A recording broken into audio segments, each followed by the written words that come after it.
Jean, chapitre 1. Au commencement était la parole, et la parole était avec Dieu, et la parole était Dieu.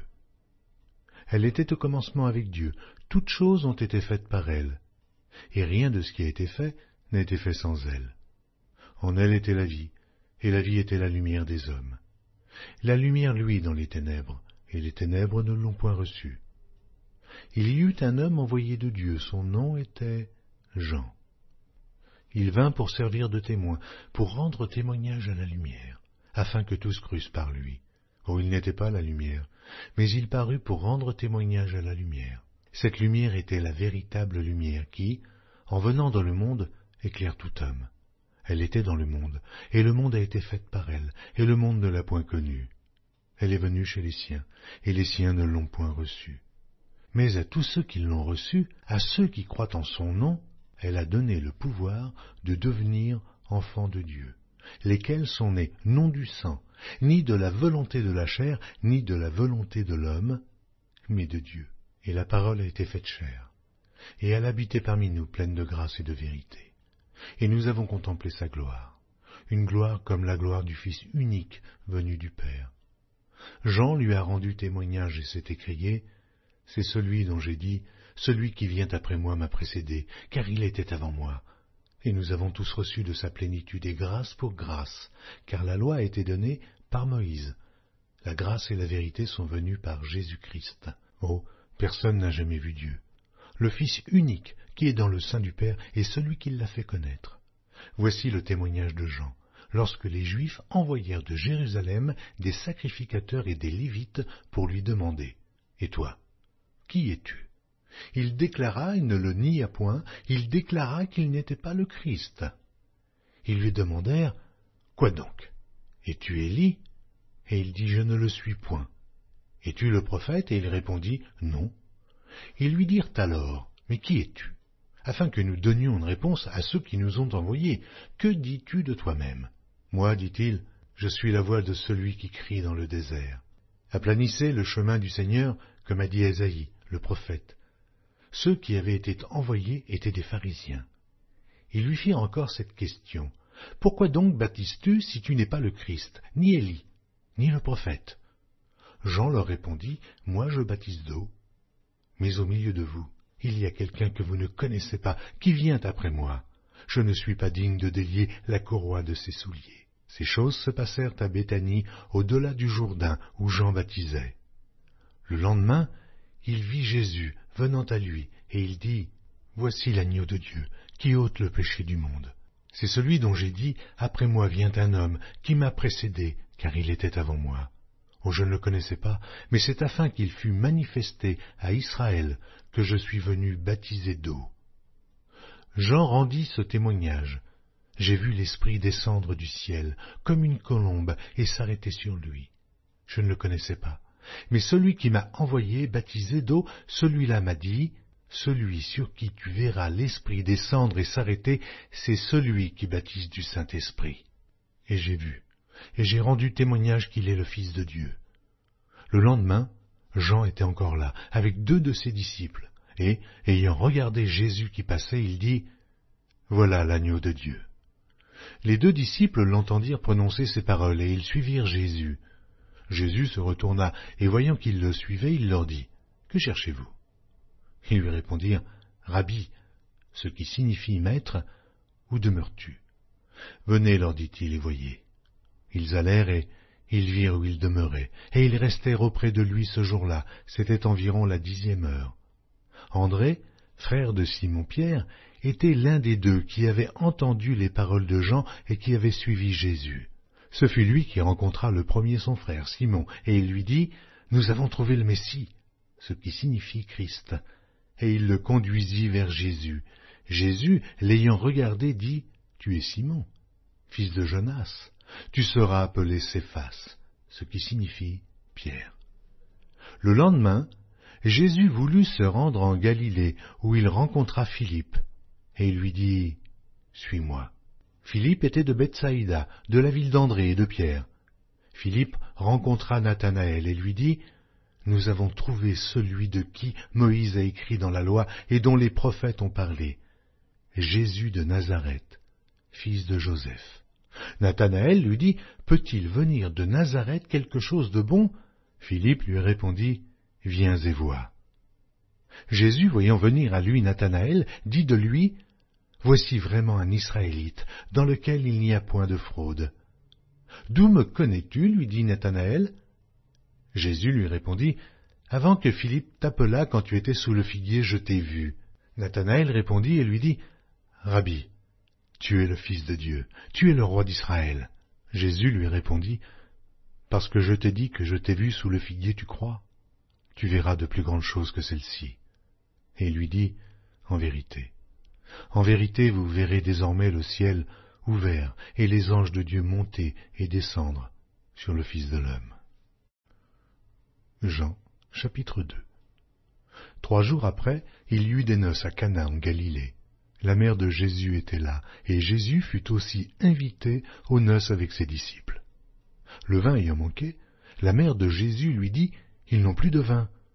Jésus lui répondit, femme, qu'y a-t-il entre moi et toi? Mon heure n'est pas encore venue. Sa mère dit au serviteur, faites ce qu'il vous dira. Or, il y avait là 6 vases de pierre destinés aux purifications des Juifs et contenant chacun 2 ou 3 mesures. Jésus leur dit, remplissez d'eau ces vases, et ils les remplirent jusqu'au bord. Puisez maintenant, leur dit-il, et portez-en à l'ordonnateur du repas, et ils en portèrent. Quand l'ordonnateur du repas eut goûté l'eau changée en vin, ne sachant d'où venait ce vin, tandis que les serviteurs, qui avaient puisé l'eau, le savaient bien, il appela l'époux, et lui dit, tout homme sert d'abord le bon vin, puis le moins bon, après qu'on s'est enivré. Toi, tu as gardé le bon vin jusqu'à présent. Tel fut à Cana, en Galilée, le premier des miracles que fit Jésus. Il manifesta sa gloire et ses disciples crurent en lui. Après cela, il descendit à Capernaum avec sa mère, ses frères et ses disciples, et ils n'y demeurèrent que peu de jours. La Pâque des Juifs était proche, et Jésus monta à Jérusalem. Il trouva dans le temple les vendeurs de bœufs et de brebis, de pigeons, et les changeurs assis. Ayant fait un fouet avec des cordes, il les chassa tous du temple, ainsi que les brebis et les bœufs, il dispersa la monnaie des changeurs et renversa les tables. Et il dit aux vendeurs de pigeons, ôtez cela d'ici, ne faites pas de la maison de mon père une maison de trafic. Ses disciples se souvinrent qu'il est écrit, le zèle de ta maison me dévore. Les Juifs, prenant la parole, lui dirent, quel miracle nous montres-tu pour agir de la sorte? Jésus leur répondit, détruisez ce temple, et en 3 jours, je le relèverai. Les Juifs dirent, il a fallu 46 ans pour bâtir ce temple, et toi, en 3 jours, tu le relèveras. Mais il parlait du temple de son corps. C'est pourquoi, lorsqu'il fut ressuscité des morts, ses disciples se souvinrent qu'il avait dit cela, et ils crurent à l'Écriture, et à la parole que Jésus avait dite. Pendant que Jésus était à Jérusalem à la fête de Pâques, plusieurs crurent en son nom, voyant les miracles qu'il faisait. Mais Jésus ne se fiait point à eux parce qu'il les connaissait tous, et parce qu'il n'avait pas besoin qu'on lui rendît témoignage d'aucun homme, car il savait lui-même ce qui était dans l'homme. Jean, chapitre 3. Mais il y eut un homme d'entre les pharisiens nommé Nicodème, un chef des Juifs, qui vint, lui, auprès de Jésus de nuit et lui dit, « Rabbi, nous savons que tu es un docteur venu de Dieu, car personne ne peut faire ces miracles que tu fais, si Dieu n'est avec lui. » Jésus lui répondit, « En vérité, je te le dis, si un homme ne naît de nouveau, il ne peut voir le royaume de Dieu. » Nicodème lui dit, « Comment un homme peut-il naître quand il est vieux? Peut-il rentrer dans le sein de sa mère et naître ?» Jésus répondit, « En vérité, je te le dis, si un homme ne naît d'eau et d'esprit, il ne peut entrer dans le royaume de Dieu. Ce qui est né de la chair est chair. Ce qui est né de l'esprit est esprit. Ne t'étonne pas que je t'ai dit, il faut que vous naissiez de nouveau. Le vent souffle où il veut, et tu en entends le bruit, mais tu ne sais d'où il vient, ni où il va. Il en est ainsi de tout homme qui est né de l'esprit. » Nicodème lui dit, « Comment cela peut-il se faire ?» Jésus lui répondit, « Tu es le docteur d'Israël, et tu ne sais pas ces choses. Ah, en vérité, je te le dis, nous disons ce que nous savons, et nous rendons témoignage de ce que nous avons vu, et vous ne recevez pas notre témoignage. Si vous ne croyez pas quand je vous ai parlé des choses terrestres, comment croirez-vous quand je vous parlerai des choses célestes? Personne n'est monté au ciel, sinon celui qui est descendu du ciel, le Fils de l'homme, qui est du ciel.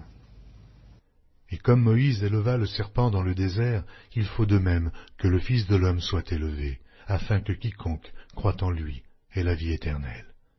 Car Dieu a tant aimé le monde qu'il a donné son Fils unique, afin que quiconque croit en lui ne périsse point, mais qu'il ait la vie éternelle.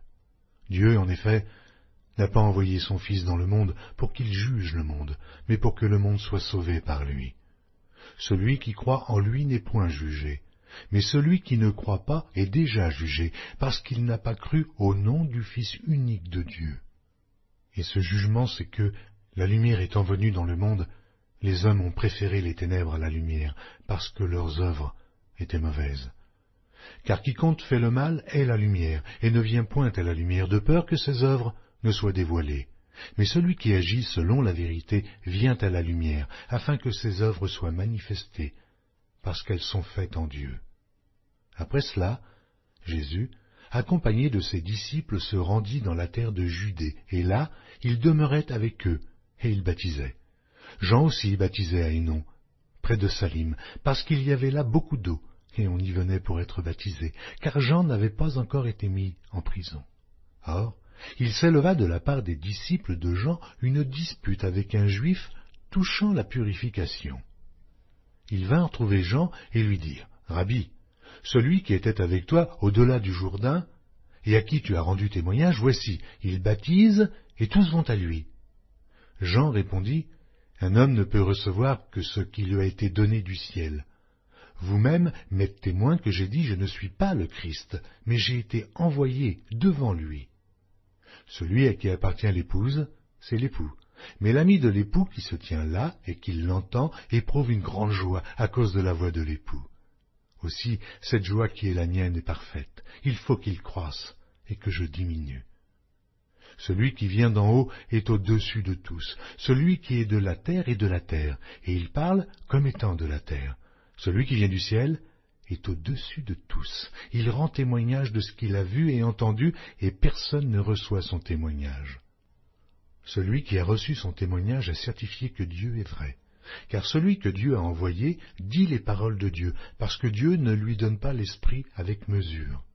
Le Père aime le Fils, et il a remis toutes choses entre ses mains.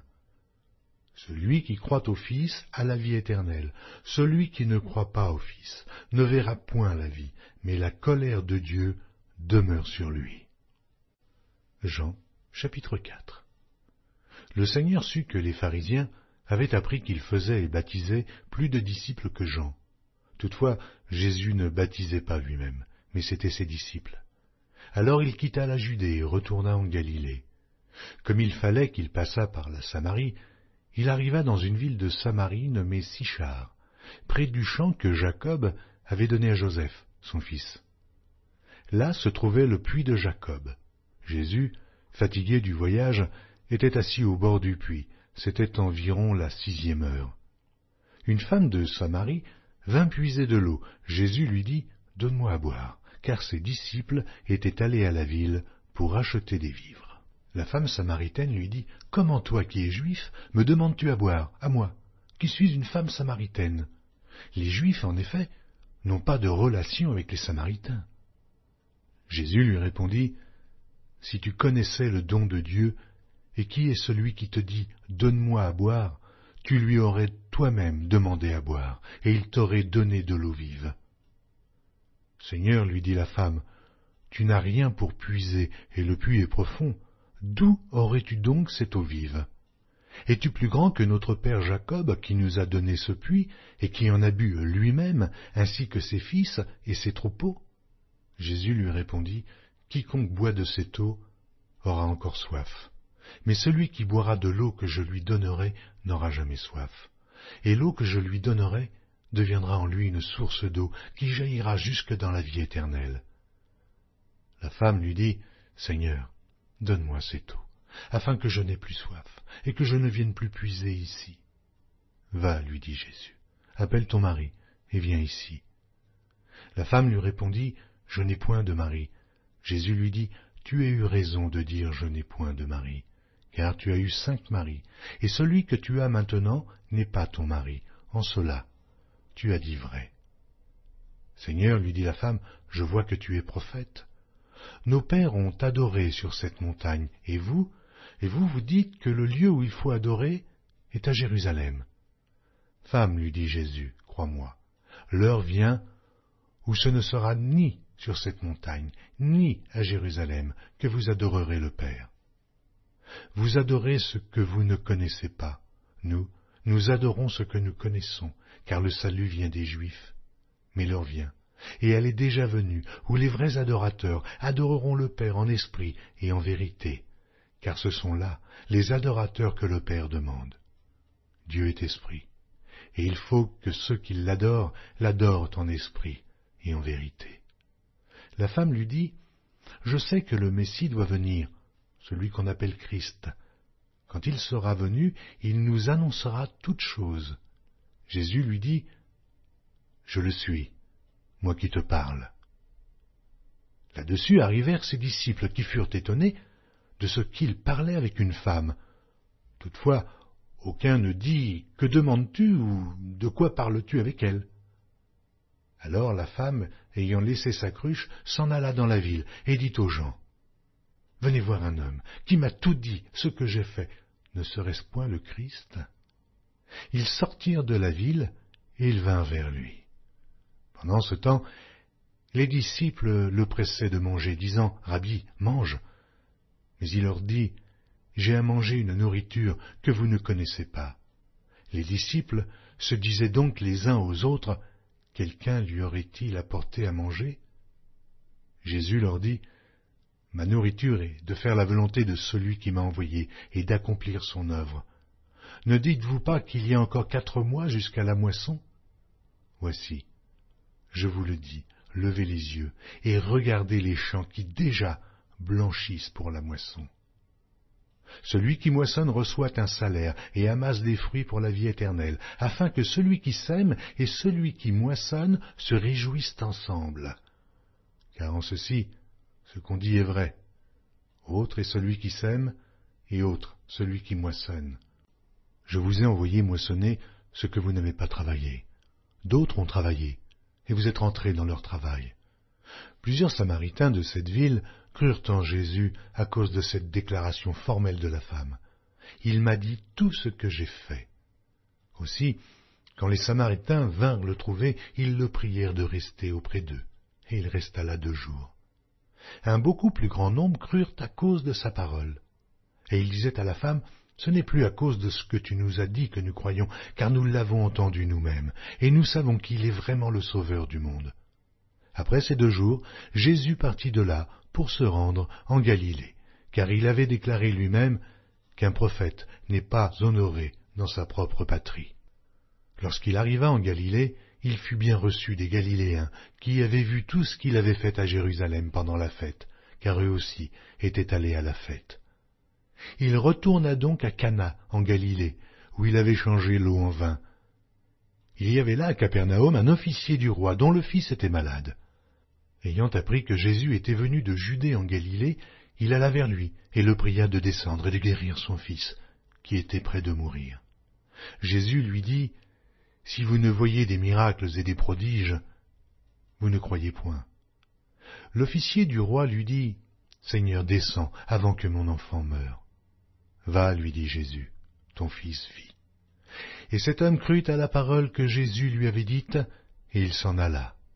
Comme déjà il descendait, ses serviteurs venant à sa rencontre lui apportèrent cette nouvelle, « Ton enfant vit. » Il leur demanda à quelle heure il s'était trouvé mieux, et ils lui dirent, « Hier, à la 7e heure, la fièvre l'a quitté. » Le père reconnut que c'était à cette heure-là que Jésus lui avait dit, « Ton fils vit. » Et il crut, lui et toute sa maison.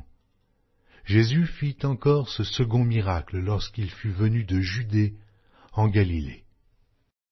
Chapitre 5. Après cela, il y eut une fête des Juifs, et Jésus monta à Jérusalem. Or, à Jérusalem, près de la porte des brebis, il y a une piscine qui s'appelle en hébreu Bethesda, et qui a 5 portiques. Sous ces portiques étaient couchés en grand nombre des malades, des aveugles, des boiteux, des paralytiques, qui attendaient le mouvement de l'eau, car un ange descendait de temps en temps dans la piscine et agitait l'eau, et celui qui y descendait le premier après que l'eau avait été agitée était guéri, quelle que fût sa maladie. Là se trouvait un homme malade depuis 38 ans. Jésus, l'ayant vu coucher, et sachant qu'il était malade depuis longtemps, lui dit, « Veux-tu être guéri ?» Le malade lui répondit, « Seigneur, je n'ai personne pour me jeter dans la piscine quand l'eau est agitée, et, pendant que j'y vais, un autre descend avant moi. »« Lève-toi, lui dit Jésus, prends ton lit, et marche. » Aussitôt cet homme fut guéri. Il prit son lit, et marcha. C'était un jour de sabbat. Les Juifs dirent donc à celui qui avait été guéri, « C'est le sabbat, il ne t'est pas permis d'emporter ton lit. » Il leur répondit, « Celui qui m'a guéri m'a dit, « Prends ton lit et marche. » Ils lui demandèrent, « Qui est l'homme qui t'a dit, « Prends ton lit et marche » ?» Mais celui qui avait été guéri ne savait pas qui c'était, car Jésus avait disparu de la foule qui était en ce lieu. Depuis, Jésus le trouva dans le temple et lui dit, « Voici, tu as été guéri, ne pêche plus, de peur qu'il ne t'arrive quelque chose de pire. » Cet homme s'en alla et annonça aux Juifs que c'était Jésus qui l'avait guéri. C'est pourquoi les Juifs poursuivaient Jésus, parce qu'il faisait ces choses le jour du sabbat. Mais Jésus leur répondit, « Mon Père agit jusqu'à présent, moi aussi, j'agis. » À cause de cela, les Juifs cherchaient encore plus à le faire mourir, non seulement parce qu'il violait le sabbat, mais parce qu'il appelait Dieu son propre Père, se faisant lui-même égal à Dieu. Jésus reprit donc la parole et leur dit, « En vérité, je vous le dis, le Fils ne peut rien faire de lui-même, il ne fait que ce qu'il voit faire au Père, et tout ce que le Père fait, le Fils aussi le fait pareillement. Car le Père aime le Fils, et lui montre tout ce qu'il fait, et il lui montrera des œuvres plus grandes que celles-ci, afin que vous soyez dans l'étonnement. Car, comme le Père ressuscite les morts et donne la vie, ainsi le Fils donne la vie à qui il veut. Le Père ne juge personne, mais il a remis tout jugement au Fils, afin que tous honorent le Fils comme ils honorent le Père. Celui qui n'honore pas le Fils n'honore pas le Père qui l'a envoyé. En vérité, je vous le dis, celui qui écoute ma parole et qui croit à celui qui m'a envoyé a la vie éternelle et ne vient point en jugement, mais il est passé de la mort à la vie. En vérité, je vous le dis, l'heure vient, et elle est déjà venue, où les morts entendront la voix du Fils de Dieu, et ceux qui l'auront entendu vivront. Car, comme le Père a la vie en lui-même, ainsi il a donné au Fils d'avoir la vie en lui-même. Et il lui a donné le pouvoir de juger, parce qu'il est Fils de l'homme. Ne vous étonnez pas de cela, car l'heure vient où tous ceux qui sont dans les sépulcres entendront sa voix et en sortiront. Ceux qui auront fait le bien ressusciteront pour la vie, mais ceux qui auront fait le mal ressusciteront pour le jugement. Je ne puis rien faire de moi-même. Selon que j'entends, je juge, et mon jugement est juste, parce que je ne cherche pas ma volonté, mais la volonté de celui qui m'a envoyé. Si c'est moi qui rends témoignage de moi-même, mon témoignage n'est pas vrai. Il y en a un autre qui rend témoignage de moi, et je sais que le témoignage qu'il rend de moi est vrai.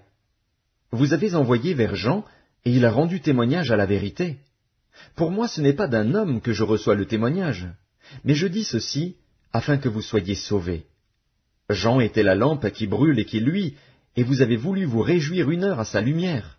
Moi, j'ai un témoignage plus grand que celui de Jean, car les œuvres que le Père m'a donné d'accomplir, ces œuvres mêmes que je fais, témoignent de moi que c'est le Père qui m'a envoyé. Et le Père qui m'a envoyé a rendu lui-même témoignage de moi. Vous n'avez jamais entendu sa voix, vous n'avez point vu sa face, et sa parole ne demeure point en vous, parce que vous ne croyez pas à celui qui l'a envoyé. Vous sondez les Écritures, parce que vous pensez avoir en elles la vie éternelle. Ce sont elles qui rendent témoignage de moi. Et vous ne voulez pas venir à moi pour avoir la vie. Je ne tire pas ma gloire des hommes. Mais je sais que vous n'avez point en vous l'amour de Dieu. Je suis venu au nom de mon Père, et vous ne me recevez pas. Si un autre vient en son propre nom, vous le recevrez. Comment pouvez-vous croire, vous qui tirez votre gloire les uns des autres, et qui ne cherchez point la gloire qui vient de Dieu seul? Ne pensez pas que moi je vous accuserai devant le Père. Celui qui vous accuse, c'est Moïse, en qui vous avez mis votre espérance. Car si vous croyiez Moïse, vous me croiriez aussi, parce qu'il a écrit de moi. Mais si vous ne croyez pas à ses écrits, comment croirez-vous à mes paroles? Jean, chapitre 6. Après cela, Jésus s'en alla de l'autre côté de la mer de Galilée, de Tibériade. Une grande foule le suivait parce qu'elle voyait les miracles qu'il opérait sur les malades. Jésus monta sur la montagne et là, il s'assit avec ses disciples. Or la Pâque était proche, la fête des Juifs. Ayant levé les yeux et voyant qu'une grande foule venait à lui, Jésus dit à Philippe, « Où achèterons-nous des pains pour que ces gens aient à manger ?» Il disait cela pour l'éprouver, car il savait ce qu'il allait faire.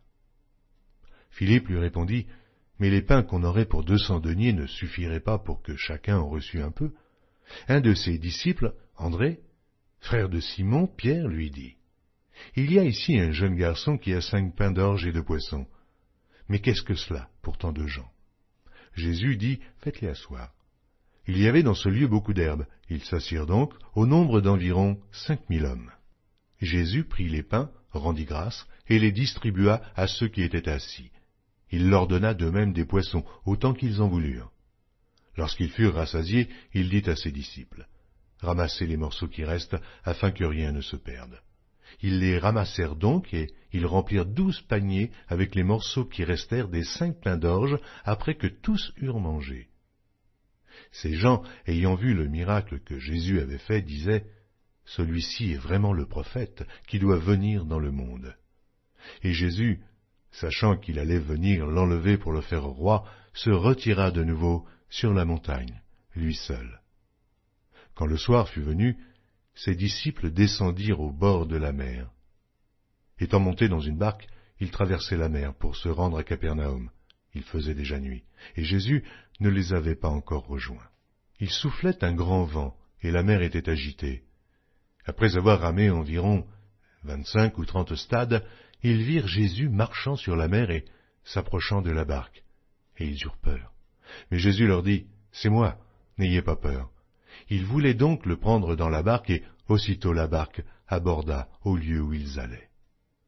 La foule qui était restée de l'autre côté de la mer avait remarqué qu'il ne se trouvait là qu'une seule barque, et que Jésus n'était pas monté dans cette barque avec ses disciples, mais qu'il était parti seul.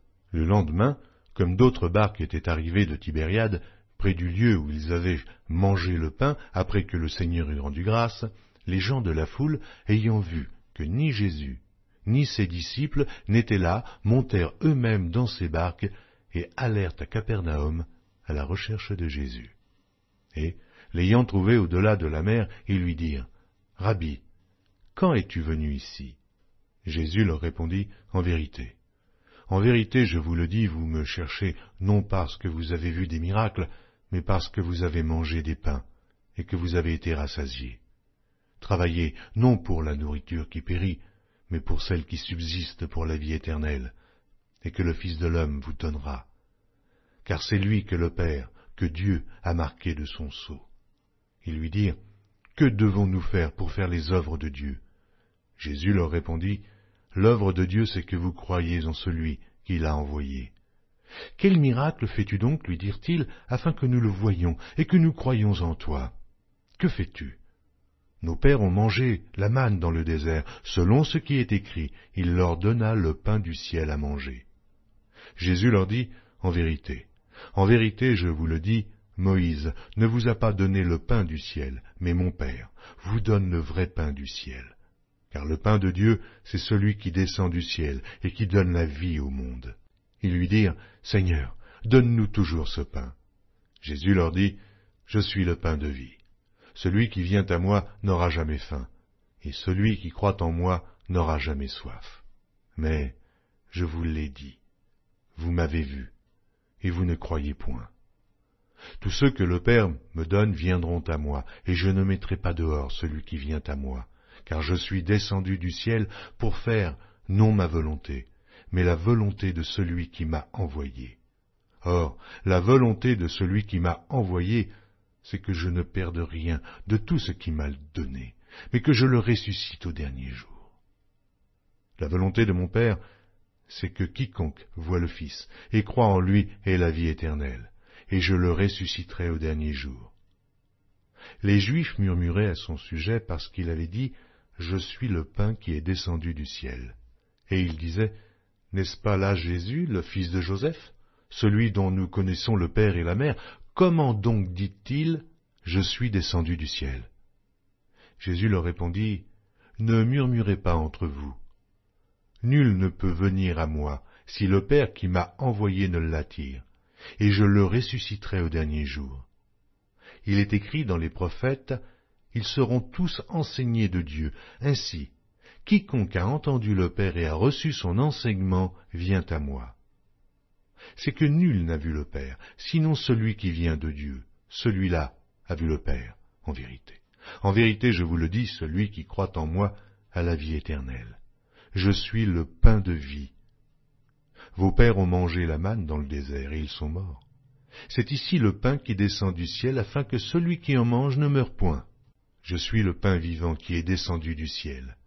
Si quelqu'un mange de ce pain, il vivra éternellement, et le pain que je donnerai, c'est ma chair, que je donnerai pour la vie du monde. Là-dessus, les Juifs disputaient entre eux, disant, « Comment peut-il nous donner sa chair à manger ?» Jésus leur dit, « En vérité, je vous le dis, si vous ne mangez la chair du Fils de l'homme, et si vous ne buvez son sang, vous n'avez point la vie en vous-même. Celui qui mange ma chair et qui boit mon sang a la vie éternelle, et je le ressusciterai au dernier jour. Car ma chair est vraiment une nourriture, et mon sang vraiment un breuvage. Celui qui mange ma chair et qui boit mon sang demeure en moi, et je demeure en lui. Comme le Père qui est vivant m'a envoyé et que je vis par le Père, ainsi celui qui me mange vivra par moi. Car c'est ici le pain qui est descendu du ciel. Il n'en est pas comme de vos pères, qui ont mangé la manne et qui sont morts. Celui qui mange ce pain vivra éternellement. » Jésus dit ces choses dans la synagogue, enseignant à Capernaum. Plusieurs de ses disciples, après l'avoir entendu, dirent « Cette parole est dure, qui peut l'écouter ?» Jésus, sachant en lui-même que ses disciples murmuraient à ce sujet, leur dit « Cela vous scandalise-t-il ? Et si vous voyez le Fils de l'homme monter où il était auparavant? C'est l'Esprit qui vivifie, la chair ne sert de rien. Les paroles que je vous ai dites sont esprit et vie. Mais il en est parmi vous quelques-uns qui ne croient point. » Car Jésus savait dès le commencement qui étaient ceux qui ne croiraient point, et qui était celui qui le livrerait. Et il ajouta, « C'est pourquoi je vous ai dit que nul ne peut venir à moi si cela ne lui a été donné par le Père. » Dès ce moment, plusieurs de ses disciples se retirèrent, et ils n'allaient plus avec lui. Jésus donc dit aux 12, « Et vous, ne voulez-vous pas aussi vous en aller ?» Simon-Pierre lui répondit, « Seigneur, à qui irions-nous? Tu as les paroles de la vie éternelle.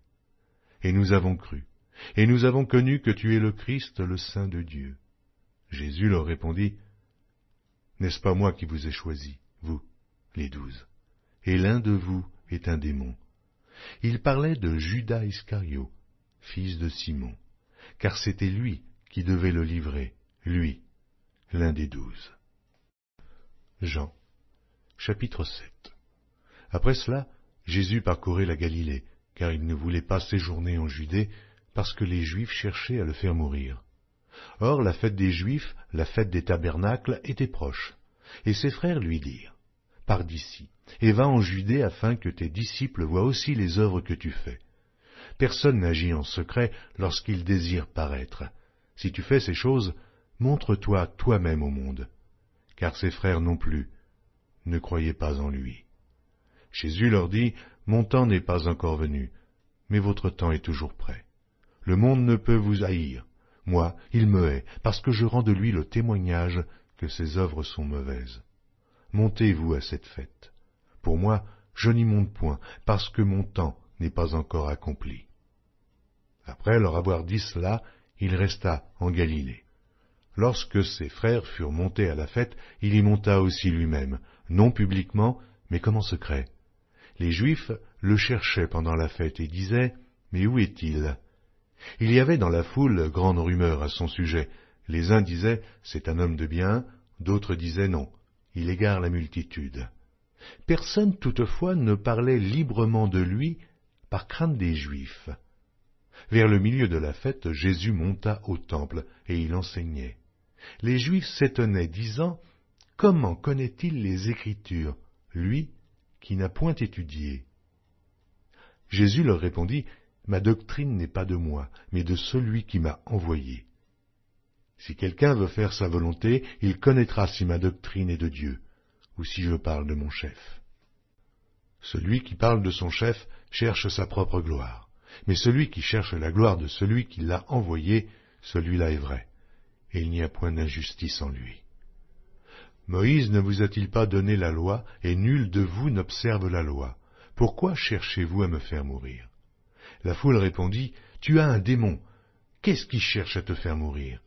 Jésus leur répondit, « J'ai fait une œuvre, et vous en êtes tous étonnés. Moïse vous a donné la circoncision, non qu'elle vienne de Moïse, car elle vient des patriarches. Si vous circoncisez un homme le jour du Shabbat, si un homme reçoit la circoncision le jour du Shabbat, afin que la loi de Moïse ne soit pas violée, pourquoi vous irritez-vous contre moi de ce que j'ai guéri un homme tout entier le jour du Shabbat? Ne jugez pas selon l'apparence, mais jugez selon la justice. » Quelques habitants de Jérusalem disaient, « N'est-ce pas là celui qu'il cherche à faire mourir? Et voici, il parle librement, et ils ne lui disent rien. Est-ce que vraiment les chefs auraient reconnu qu'il est le Christ? Cependant, celui-ci, nous savons d'où il est, mais le Christ, quand il viendra, personne ne saura d'où il est. » Et Jésus, enseignant dans le temple, s'écria, « Vous me connaissez, et vous savez d'où je suis. Je ne suis pas venu de moi-même, mais celui qui m'a envoyé est vrai, et vous ne le connaissez pas. Moi, je le connais, car je viens de lui, et c'est lui qui m'a envoyé. » Il cherchait donc à se saisir de lui, et personne ne mit la main sur lui, parce que son heure n'était pas encore venue. Plusieurs parmi la foule crurent en lui, et ils disaient, « Le Christ, quand il viendra, fera-t-il plus de miracles que n'en fait celui-ci » Les pharisiens entendirent la foule murmurant de lui ces choses, alors les principaux sacrificateurs et les pharisiens envoyèrent des huissiers pour le saisir. Jésus dit, « Je suis encore avec vous pour un peu de temps, puis je m'en vais, vers celui qui m'a envoyé. Vous me chercherez et vous ne me trouverez pas, et vous ne pourrez venir où je serai. » Sur quoi les Juifs dirent entre eux, « Où ira-t-il, que nous ne le trouvions pas? Ira-t-il parmi ceux qui sont dispersés chez les Grecs, et enseignera-t-il les Grecs? Que signifie cette parole qu'il a dite?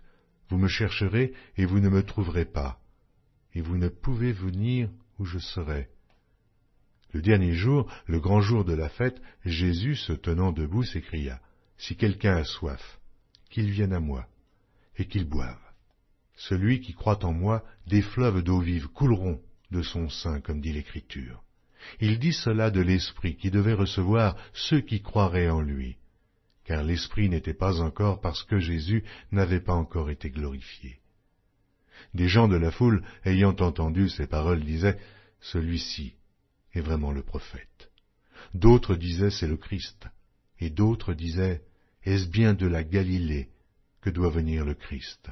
L'Écriture ne dit-elle pas que c'est de la postérité de David et du village de Bethléem, où était David, que le Christ doit venir? » Il y eut donc à cause de lui division parmi la foule. Quelques-uns d'entre eux voulaient le saisir, mais personne ne mit la main sur lui. Aussi, les huissiers retournèrent vers les principaux sacrificateurs et les pharisiens, et ceux-ci leur dirent, « Pourquoi ne l'avez-vous pas amené ?» Les huissiers répondirent, « Jamais homme n'a parlé comme cet homme. » Les pharisiens leur répliquèrent, « Est-ce que vous aussi, vous avez été séduits? Y a-t-il quelqu'un des chefs ou des pharisiens qui ait cru en lui? » Mais cette foule, qui ne connaît pas la loi, ce sont des maudits. Nicodème, qui était venu de nuit vers Jésus, et qui était l'un d'entre eux, leur dit, « Notre loi condamne-t-elle un homme avant qu'on l'entende et qu'on sache ce qu'il a fait? » Ils lui répondirent, « Es-tu aussi galiléen? Examine, et tu verras que de la Galilée, il ne sort point de prophète. » Et chacun s'en retourna dans sa maison. Jean, chapitre 8. Jésus se rendit à la montagne des Oliviers, mais dès le matin il alla de nouveau dans le temple, et tout le peuple vint à lui. S'étant assis, il les enseignait. Alors les scribes et les pharisiens amenèrent une femme surprise en adultère, et la plaçant au milieu du peuple, ils dirent à Jésus, « Maître, cette femme a été surprise en flagrant délit d'adultère. Moïse, dans la loi, nous a ordonné de lapider de telles femmes. Toi donc, que dis-tu » Il disait cela pour l'éprouver, afin de pouvoir l'accuser. Mais Jésus, s'étant baissé, écrivait, avec le doigt sur la terre. Comme il continuait à l'interroger, il se releva et leur dit, « Que celui de vous qui est sans péché jette le premier la pierre contre elle. » Et s'étant de nouveau baissé, il écrivait sur la terre. Quand ils entendirent cela, accusés par leur conscience, ils se retirèrent un à un, depuis les plus âgés jusqu'aux derniers, et Jésus resta seul avec la femme qui était là, au milieu. Alors, s'étant relevé, et ne voyant plus que la femme, Jésus dit, « Femme, où sont ceux qui t'accusaient?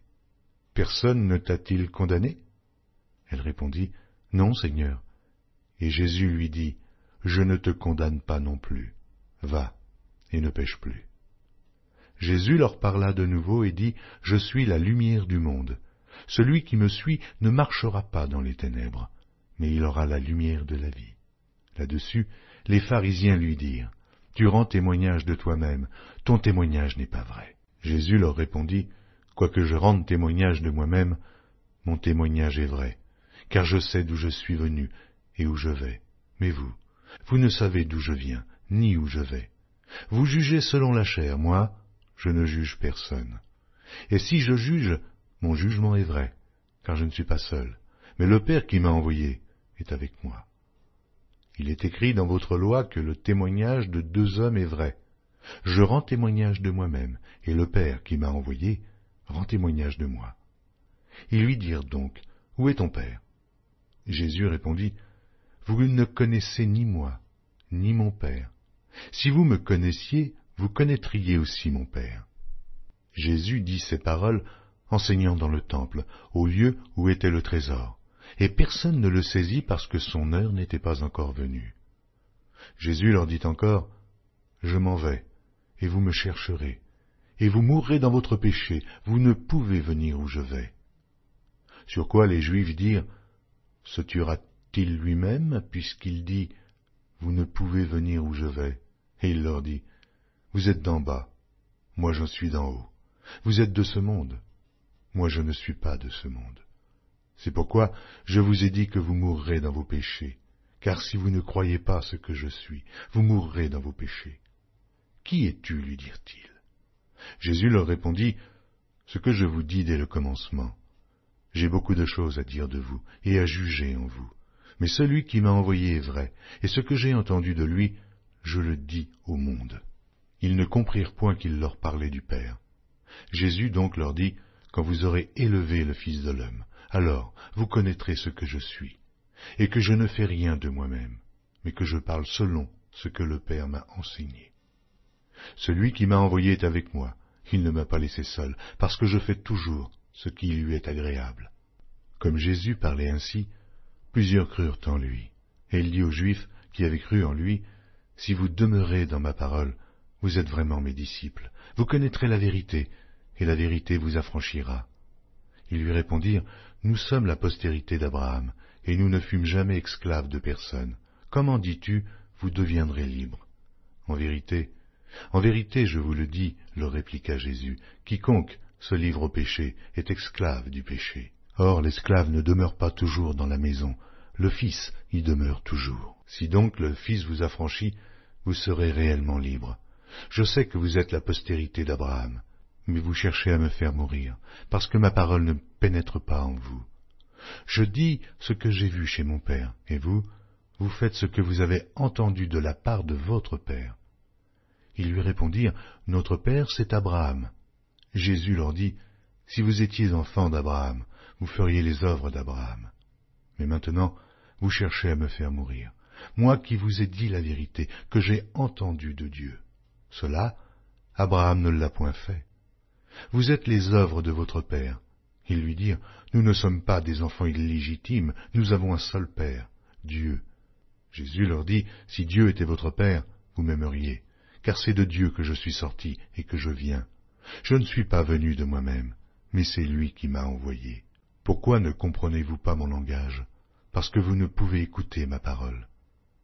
Vous avez pour père le diable, et vous voulez accomplir les désirs de votre père. Il a été meurtrier dès le commencement, et il ne se tient pas dans la vérité, parce qu'il n'y a pas de vérité en lui. Lorsqu'il profère le mensonge, il parle de son propre fond, car il est menteur, et le père du mensonge. Et moi, parce que je dis la vérité, vous ne me croyez pas. Qui de vous me convaincra de péché? Si je dis la vérité, pourquoi ne me croyez-vous pas? Celui qui est de Dieu écoute les paroles de Dieu. Vous n'écoutez pas, parce que vous n'êtes pas de Dieu. Les Juifs lui répondirent, « N'avons-nous pas raison de dire que tu es un Samaritain et que tu as un démon ?» Jésus répliqua, « Je n'ai point de démon, mais j'honore mon Père, et vous m'outragez. Je ne cherche point ma gloire. Il en est un qui la cherche et qui juge. En vérité, je vous le dis, si quelqu'un garde ma parole, il ne verra jamais la mort. » Maintenant lui dirent les Juifs, « Nous connaissons que tu as un démon. Abraham est mort, les prophètes aussi. Et tu dis, si quelqu'un garde ma parole, il ne verra jamais la mort. Es-tu plus grand que notre père Abraham qui est mort? Les prophètes aussi sont morts. Qui prétends-tu être? » Jésus répondit, « Si je me glorifie moi-même, ma gloire n'est rien. C'est mon Père qui me glorifie. Lui, que vous dites être votre Dieu, et que vous ne connaissez pas. Pour moi je le connais, et si je disais que je ne le connais pas, je serais semblable à vous, un menteur. Mais je le connais, et je garde sa parole. Abraham, votre père, a tressailli de joie de ce qu'il verrait mon jour. Il l'a vu, et il s'est réjoui. Les Juifs lui dirent, « Tu n'as pas encore 50 ans, et tu as vu Abraham. » Jésus leur dit, « En vérité, je vous le dis, avant qu'Abraham fût, je suis. » Là-dessus, ils prirent des pierres pour les jeter contre lui, mais Jésus se cacha, et il sortit du temple. Jean, chapitre 9. Jésus vit en passant un homme aveugle de naissance. Ses disciples lui firent cette question, « Rabbi, qui a péché, cet homme ou ses parents, pour qu'il soit né aveugle ?» Jésus répondit, « Ce n'est pas que lui ou ses parents aient péché, mais c'est afin que les œuvres de Dieu soient manifestées en lui. Il faut que je fasse, tandis qu'il est jour, les œuvres de celui qui m'a envoyé. La nuit vient où personne ne peut travailler. Pendant que je suis dans le monde, je suis la lumière du monde. » Après avoir dit cela, il cracha à terre, et fit de la boue avec sa salive, puis il appliqua cette boue sur les yeux de l'aveugle, et lui dit, « Va, et lave-toi au réservoir de Siloé, nom qui signifie « envoyé ». Il y alla, se lava, et s'en retourna voyant clair. Ses voisins et ceux qui auparavant l'avaient connu comme un mendiant disaient, « N'est-ce pas là celui qui se tenait assis et qui mendiait ?» Les uns disaient, « C'est lui », d'autres disaient, « Non, mais il lui ressemble. » Et lui-même disait, « C'est moi. » Ils lui dirent donc, « Comment tes yeux ont-ils été ouverts ?» Il répondit, « L'homme qu'on appelle Jésus a fait de la boue, a oint mes yeux et m'a dit, « Va au réservoir de Siloé et lave-toi. » J'y suis allé, je me suis lavé, et j'ai recouvré la vue. Ils lui dirent, « Mais où est cet homme ?» Il répondit, « Je ne sais. » Ils menèrent vers les pharisiens celui qui avait été aveugle. Or, c'était un jour de Shabbat que Jésus avait fait de la boue, et lui avait ouvert les yeux. De nouveau, les pharisiens aussi lui demandèrent comment il avait recouvré la vue. Et il leur dit, « Il a appliqué de la boue sur mes yeux, je me suis lavé, et je vois. » Sur quoi quelques-uns des pharisiens dirent, « Cet homme ne vient pas de Dieu, car il n'observe pas le Shabbat. » D'autres dirent, « Comment un homme pécheur peut-il faire de tels miracles ?» Il y eut division parmi eux. Ils dirent encore à l'aveugle, « Toi, que dis-tu de lui, sur ce qu'il t'a ouvert les yeux ?» Il répondit, « C'est un prophète. » Les Juifs ne crurent point qu'il eût été aveugle, et qu'il eût recouvré la vue, jusqu'à ce qu'ils eussent fait venir ses parents. Ils les interrogèrent, disant, « Est-ce là votre fils, que vous dites né aveugle? Comment donc voit-il maintenant ?» Ses parents répondirent, « Nous savons que c'est notre fils et qu'il est né aveugle, Mais comment il voit maintenant, ou qui lui a ouvert les yeux, c'est ce que nous ne savons. Interrogez-le lui-même, il a de l'âge. Il parlera de ce qui le concerne. Ses parents dirent cela parce qu'ils craignaient les Juifs, car les Juifs étaient déjà convenus que, si quelqu'un reconnaissait Jésus pour le Christ, il serait exclu de la synagogue. C'est pourquoi ses parents dirent, « Il a de l'âge, interrogez-le lui-même. » Les pharisiens appelèrent une seconde fois l'homme qui avait été aveugle et lui dirent, « Donne gloire à Dieu, nous savons que cet homme est un pécheur. » Il répondit, « S'il est un pécheur, je ne sais. Je sais une chose, c'est que j'étais aveugle et que maintenant je vois. » Ils lui dirent, « Que t'a-t-il fait? Comment t'a-t-il ouvert les yeux ?» Il leur répondit, « Je vous l'ai déjà dit, et vous n'avez pas écouté. Pourquoi voulez-vous l'entendre encore? Voulez-vous aussi devenir ses disciples ?» Ils l'injurièrent et dirent, « C'est toi qui es son disciple. Nous sommes disciples de Moïse. Nous savons que Dieu a parlé à Moïse, mais celui-ci, nous ne savons d'où il est. » Cet homme leur répondit, « Il est étonnant que vous ne sachiez d'où il est, et cependant il m'a ouvert les yeux. Nous savons que Dieu n'exauce point les pécheurs, mais si quelqu'un l'honore et fait sa volonté, c'est celui-là qui l'exauce. Jamais on n'a entendu dire que quelqu'un ait ouvert les yeux d'un aveugle-né. Si cet homme ne venait pas de Dieu, il ne pourrait rien faire. » Ils lui répondirent, « Tu es né tout entier dans le péché, et tu nous enseignes. » Et ils le chassèrent. Jésus apprit qu'ils l'avaient chassé, et, l'ayant rencontré, il lui dit, « Crois-tu au Fils de Dieu ?» Il répondit, « Et qui est-il, Seigneur, afin que je croie en lui ?» Tu l'as vu, lui dit Jésus, et celui qui te parle, c'est lui. Et il dit, « Je crois, Seigneur, » et il se prosterna devant lui. Puis Jésus dit, « Je suis venu dans ce monde pour un jugement, pour que ceux qui ne voient point voient, et que ceux qui voient deviennent aveugles. » Quelques pharisiens qui étaient avec lui, ayant entendu ces paroles, lui dirent, « Nous aussi, sommes-nous aveugles ?» Jésus leur répondit, « Si vous étiez aveugles, vous n'auriez pas de péché, mais maintenant vous dites, nous voyons, et c'est pour cela que votre péché subsiste. » Jean, chapitre 10. En vérité, je vous le dis, celui qui n'entre pas par la porte dans la bergerie, mais qui y monte par ailleurs, est un voleur et un brigand. Mais celui qui entre par la porte est le berger des brebis. Le portier lui ouvre, et les brebis entendent sa voix. Il appelle par leur nom les brebis qui lui appartiennent, et il les conduit dehors. Lorsqu'il a fait sortir toutes ses propres brebis, il marche devant elles, et les brebis le suivent, parce qu'elles connaissent sa voix. Elles ne suivront point un étranger, mais elles fuiront loin de lui, parce qu'elles ne connaissent pas la voix des étrangers. Jésus leur dit cette parabole, mais ils ne comprirent pas de quoi il leur parlait. Jésus leur dit encore, en vérité, je vous le dis, je suis la porte des brebis. Tous ceux qui sont venus avant moi sont des voleurs et des brigands, mais les brebis ne les ont point écoutés. Je suis la porte. Si quelqu'un entre par moi, il sera sauvé. Il entrera et il sortira, et il trouvera des pâturages.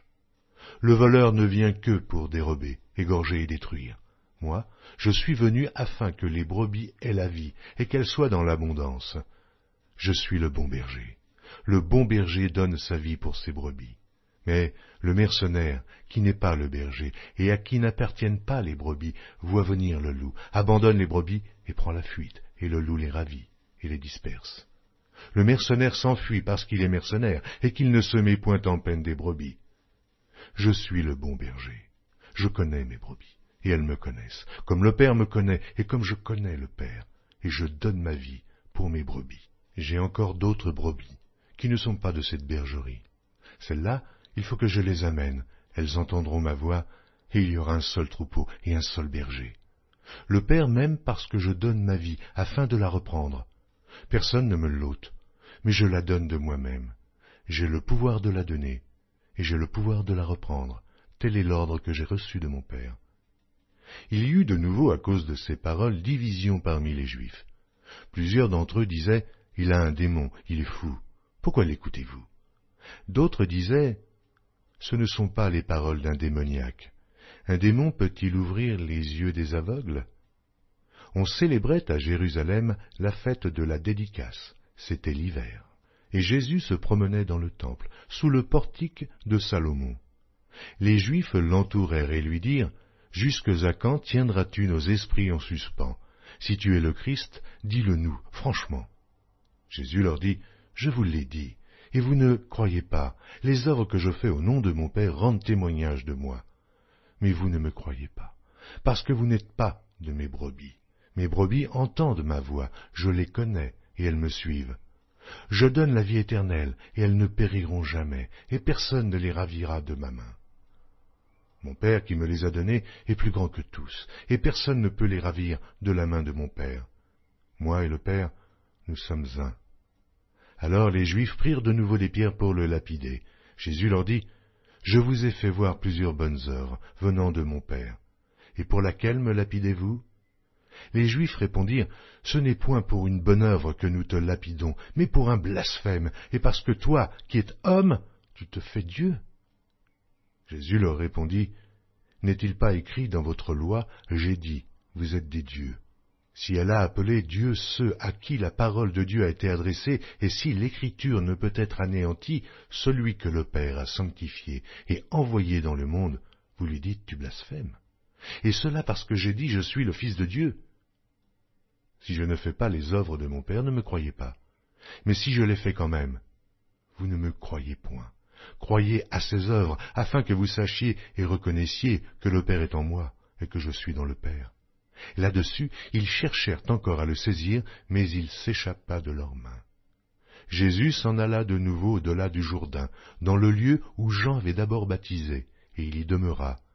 Beaucoup de gens vinrent à lui, et ils disaient, « Jean n'a fait aucun miracle, mais tout ce que Jean a dit de cet homme était vrai. » Et dans ce lieu-là, plusieurs crurent en lui. Jean, chapitre 11. Il y avait un homme malade, Lazare, de Béthanie, village de Marie et de Marthe, sa sœur. C'était cette Marie qui oignit de parfum le Seigneur et qui lui essuya les pieds avec ses cheveux, et c'était son frère Lazare qui était malade.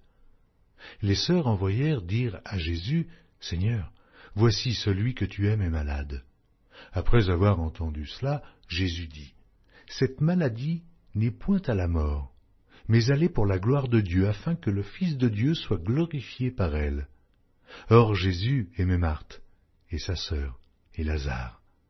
Lors donc qu'il eut appris que Lazare était malade, il resta 2 jours encore dans le lieu où il était, et il dit ensuite aux disciples, « Retournons en Judée. » Les disciples lui dirent, « Rabbi, les Juifs tout récemment cherchaient à te lapider, et tu retournes en Judée. » Jésus répondit, « N'y a-t-il pas 12 heures au jour? Si quelqu'un marche pendant le jour, il ne bronche point, parce qu'il voit la lumière de ce monde. Mais si quelqu'un marche pendant la nuit, il bronche, parce que la lumière n'est pas en lui. » Après ces paroles, il leur dit, « Lazare, notre ami, dort, mais je vais le réveiller. » Les disciples lui dirent, « Seigneur, s'il dort, il sera guéri. » Jésus avait parlé de sa mort, mais ils crurent qu'il parlait de l'assoupissement du sommeil.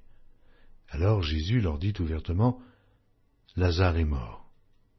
Et à cause de vous, afin que vous croyiez, je me réjouis de ce que je n'étais pas là.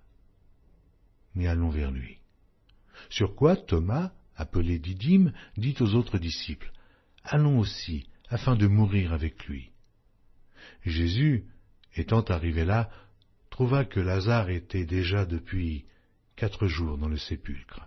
Et, comme Béthanie était près de Jérusalem, à 15 stades environ, beaucoup de Juifs étaient venus vers Marthe et Marie pour les consoler de la mort de leur frère. Lorsque Marthe apprit que Jésus arrivait, elle alla au-devant de lui, tandis que Marie se tenait assise à la maison. Marthe dit à Jésus, « Seigneur, si tu eusses été ici, mon frère ne serait pas mort. Mais maintenant même, je sais que tout ce que tu demanderas à Dieu, Dieu te l'accordera. » Jésus lui dit, « Ton frère ressuscitera. » « Je sais, lui répondit Marthe, qu'il ressuscitera la résurrection au dernier jour. » Jésus lui dit, « Je suis la résurrection et la vie. Celui qui croit en moi vivra quand même il serait mort. Et quiconque vit et croit en moi ne mourra jamais. Crois-tu cela ?»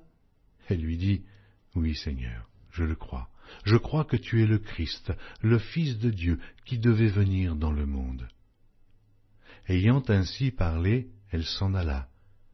Puis elle appela secrètement Marie, sa sœur, et lui dit, « Le Maître est ici, et il te demande. » Dès que Marie eut entendu, elle se leva promptement et alla vers lui, car Jésus n'était pas encore entré dans le village, mais il était dans le lieu où Marthe l'avait rencontré.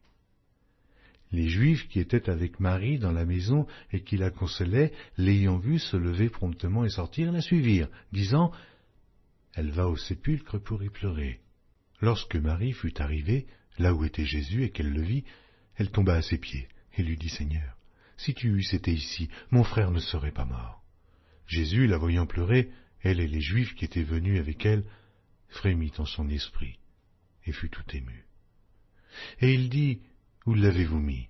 « Seigneur, lui répondirent-ils, viens et vois. » Jésus pleura, sur quoi les Juifs dirent, « Voyez comme il l'aimait. » Et quelques-uns d'entre eux dirent, « Lui qui a ouvert les yeux de l'aveugle, ne pouvait-il pas faire aussi que cet homme ne mourût point ?» Jésus, frémissant de nouveau en lui-même, se rendit au sépulcre. C'était une grotte, et une pierre était placée devant. Jésus dit, « ôtez la pierre. » Marthe, la sœur du mort, lui dit, « Seigneur, il sent déjà, car il y a 4 jours qu'il est là. » Jésus lui dit, « Ne t'ai-je pas dit que, si tu crois, tu verras la gloire de Dieu. » Ils ôtèrent donc la pierre, et Jésus leva les yeux en haut et dit, « Père, je te rends grâce de ce que tu m'as exaucé. Pour moi je savais que tu m'exauces toujours, mais j'ai parlé à cause de la foule qui m'entoure, afin qu'ils croient que c'est toi qui m'as envoyé. » Ayant dit cela, il cria d'une voix forte, « Lazare, sors !» Et le mort sortit, les pieds et les mains liés de bandes, et le visage enveloppé d'un linge. Jésus leur dit, « Déliez-le, et laissez-le aller. » Plusieurs des Juifs qui étaient venus vers Marie et qui virent ce que fit Jésus, crurent en lui. Mais quelques-uns d'entre eux allèrent trouver les pharisiens, et leur dirent ce que Jésus avait fait. Alors, les principaux sacrificateurs et les pharisiens assemblèrent le Sanhédrin et dirent, « Que ferons-nous? Car cet homme fait beaucoup de miracles. Si nous le laissons faire, tous croiront en lui, et les Romains viendront détruire et notre ville et notre nation. » L'un d'eux, Caïphe, qui était souverain sacrificateur cette année-là, leur dit, « Vous n'y entendez rien. Vous ne réfléchissez pas qu'il est dans votre intérêt qu'un seul homme meure pour le peuple et que la nation entière ne périsse pas. » Or il ne dit pas cela de lui-même, mais étant souverain sacrificateur cette année-là, il prophétisa que Jésus devait mourir pour la nation. Et ce n'était pas pour la nation seulement, c'était aussi afin de réunir en un seul corps les enfants de Dieu dispersés. Dès ce jour, ils résolurent de le faire mourir. C'est pourquoi Jésus ne se montra plus ouvertement parmi les Juifs, mais il se retira dans la contrée voisine du désert, dans une ville appelée Éphraïm, et là il demeurait avec ses disciples. La Pâque des Juifs était proche, et beaucoup de gens du pays montèrent à Jérusalem avant la Pâque pour se purifier. Ils cherchaient Jésus, et ils se disaient les uns aux autres dans le temple, « Que vous en semble? Ne viendra-t-il pas à la fête ?» Or les principaux sacrificateurs et les pharisiens avaient donné l'ordre que, si quelqu'un savait où il était, il le déclarât, afin qu'on se saisît de lui. Jean, chapitre 12. 6 jours avant la Pâque, Jésus arriva à Béthanie, où était Lazare, qu'il avait ressuscité des morts. Là, on lui fit un souper. Marthe servait, et Lazare était un de ceux qui se trouvaient à table avec lui. Marie, ayant pris une livre d'un parfum de nard pur de grand prix, oignit les pieds de Jésus, et elle lui essuya les pieds avec ses cheveux, et la maison fut remplie de l'odeur du parfum. Un de ses disciples, Judas Iscario, fils de Simon, celui qui devait le livrer, dit, « Pourquoi n'a-t-on pas vendu ce parfum 300 deniers pour les donner aux pauvres ?» Il disait cela, non qu'il se mît en peine des pauvres, mais parce qu'il était voleur, et que, tenant la bourse, il prenait ce qu'on y mettait. Mais Jésus dit, « Laissez-la garder ce parfum pour le jour de ma sépulture. Vous avez toujours les pauvres avec vous, mais vous ne m'avez pas toujours. » Une grande multitude de Juifs apprirent que Jésus était à Béthanie, et ils y vinrent, non pas seulement à cause de lui, mais aussi pour voir Lazare, qu'il avait ressuscité des morts.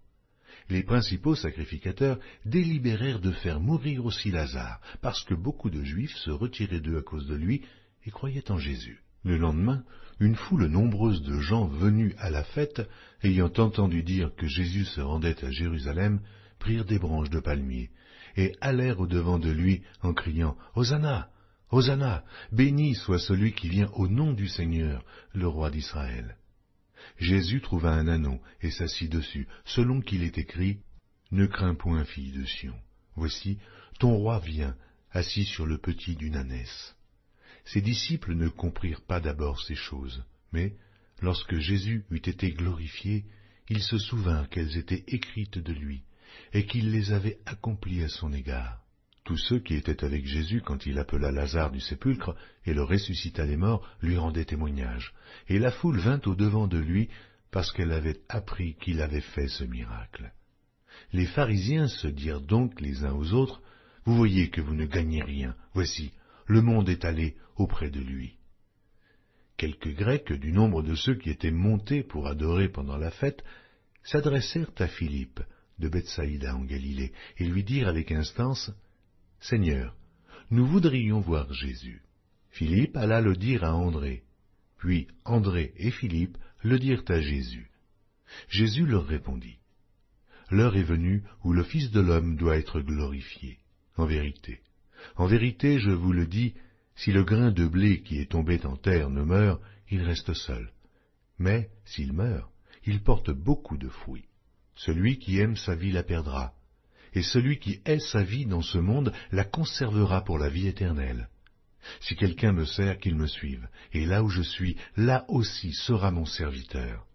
Si quelqu'un me sert, le Père l'honorera. Maintenant mon âme est troublée, et que dirai-je? Père, délivre-moi de cette heure, mais c'est pour cela que je suis venu jusqu'à cette heure. Père, glorifie ton nom. Et une voix du ciel vint, je l'ai glorifié, et je le glorifierai encore. La foule qui était là et qui avait entendu disait que c'était un tonnerre. D'autres disaient, un ange lui a parlé. Jésus dit, ce n'est pas à cause de moi que cette voix s'est fait entendre, c'est à cause de vous. Maintenant a lieu le jugement de ce monde. Maintenant le prince de ce monde sera jeté dehors. Et moi, quand j'aurai été élevé de la terre, j'attirerai tous les hommes à moi. En parlant ainsi, il indiquait de quelle mort il devait mourir. La foule lui répondit, « Nous avons appris par la loi que le Christ demeure éternellement. Comment donc dis-tu, il faut que le Fils de l'homme soit élevé? Qui est ce Fils de l'homme » Jésus leur dit, « La lumière est encore pour un peu de temps au milieu de vous. Marchez, pendant que vous avez la lumière, afin que les ténèbres ne vous surprennent point. Celui qui marche dans les ténèbres ne sait où il va. Pendant que vous avez la lumière, croyez en la lumière, afin que vous soyez des enfants de lumière. » Jésus dit ces choses, puis il s'en alla et se cacha loin d'eux. Malgré tant de miracles qu'il avait faits en leur présence, ils ne croyaient pas en lui, afin que s'accomplît la parole qu'Ésaïe, le prophète, a prononcée. « Seigneur, qui a cru à notre prédication?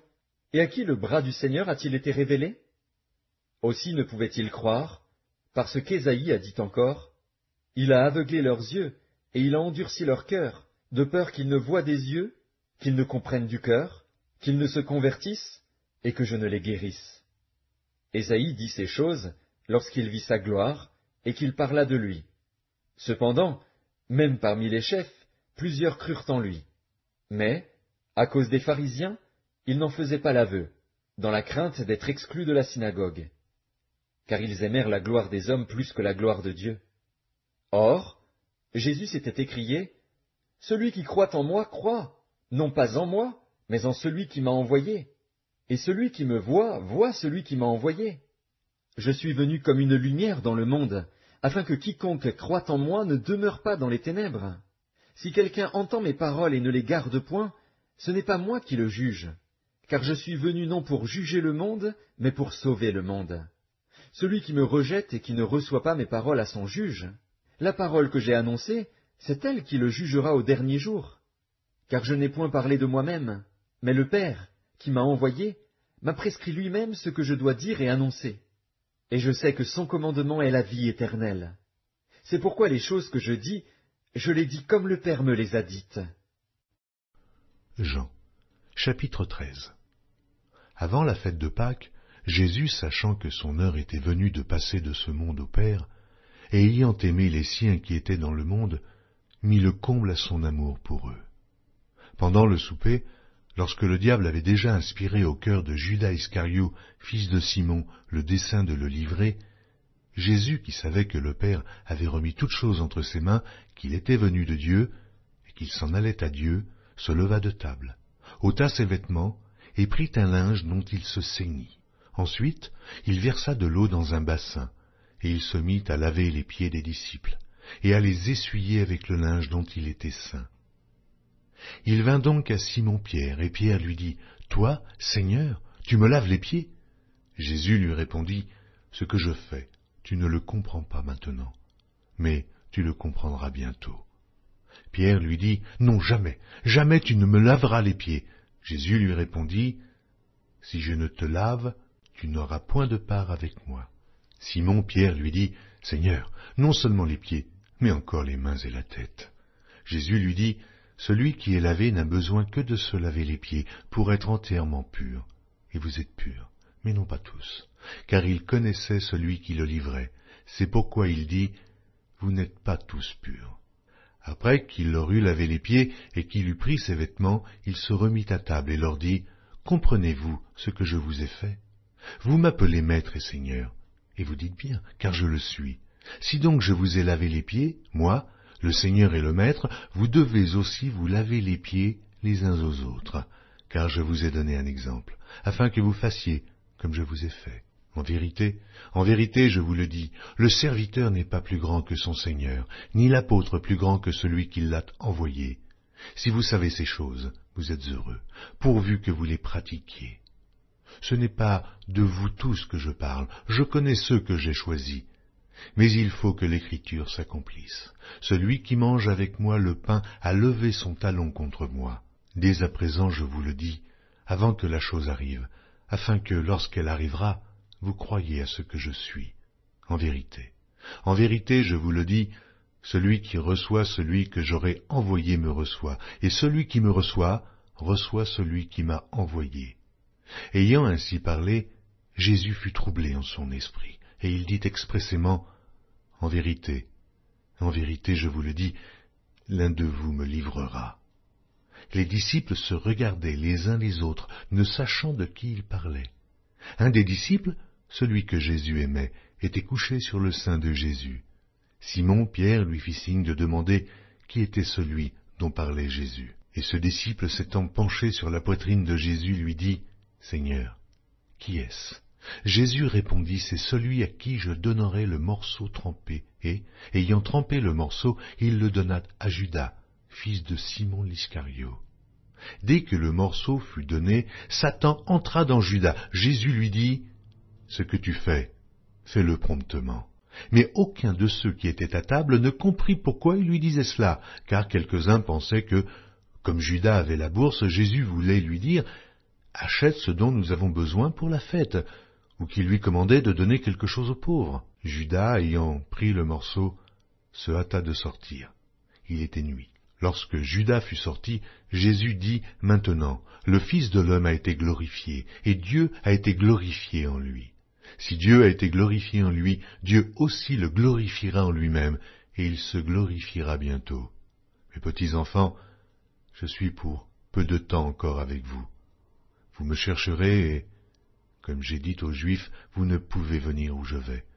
Je vous le dis aussi maintenant. Je vous donne un commandement nouveau. Aimez-vous les uns les autres comme je vous ai aimés. Vous aussi, aimez-vous les uns les autres.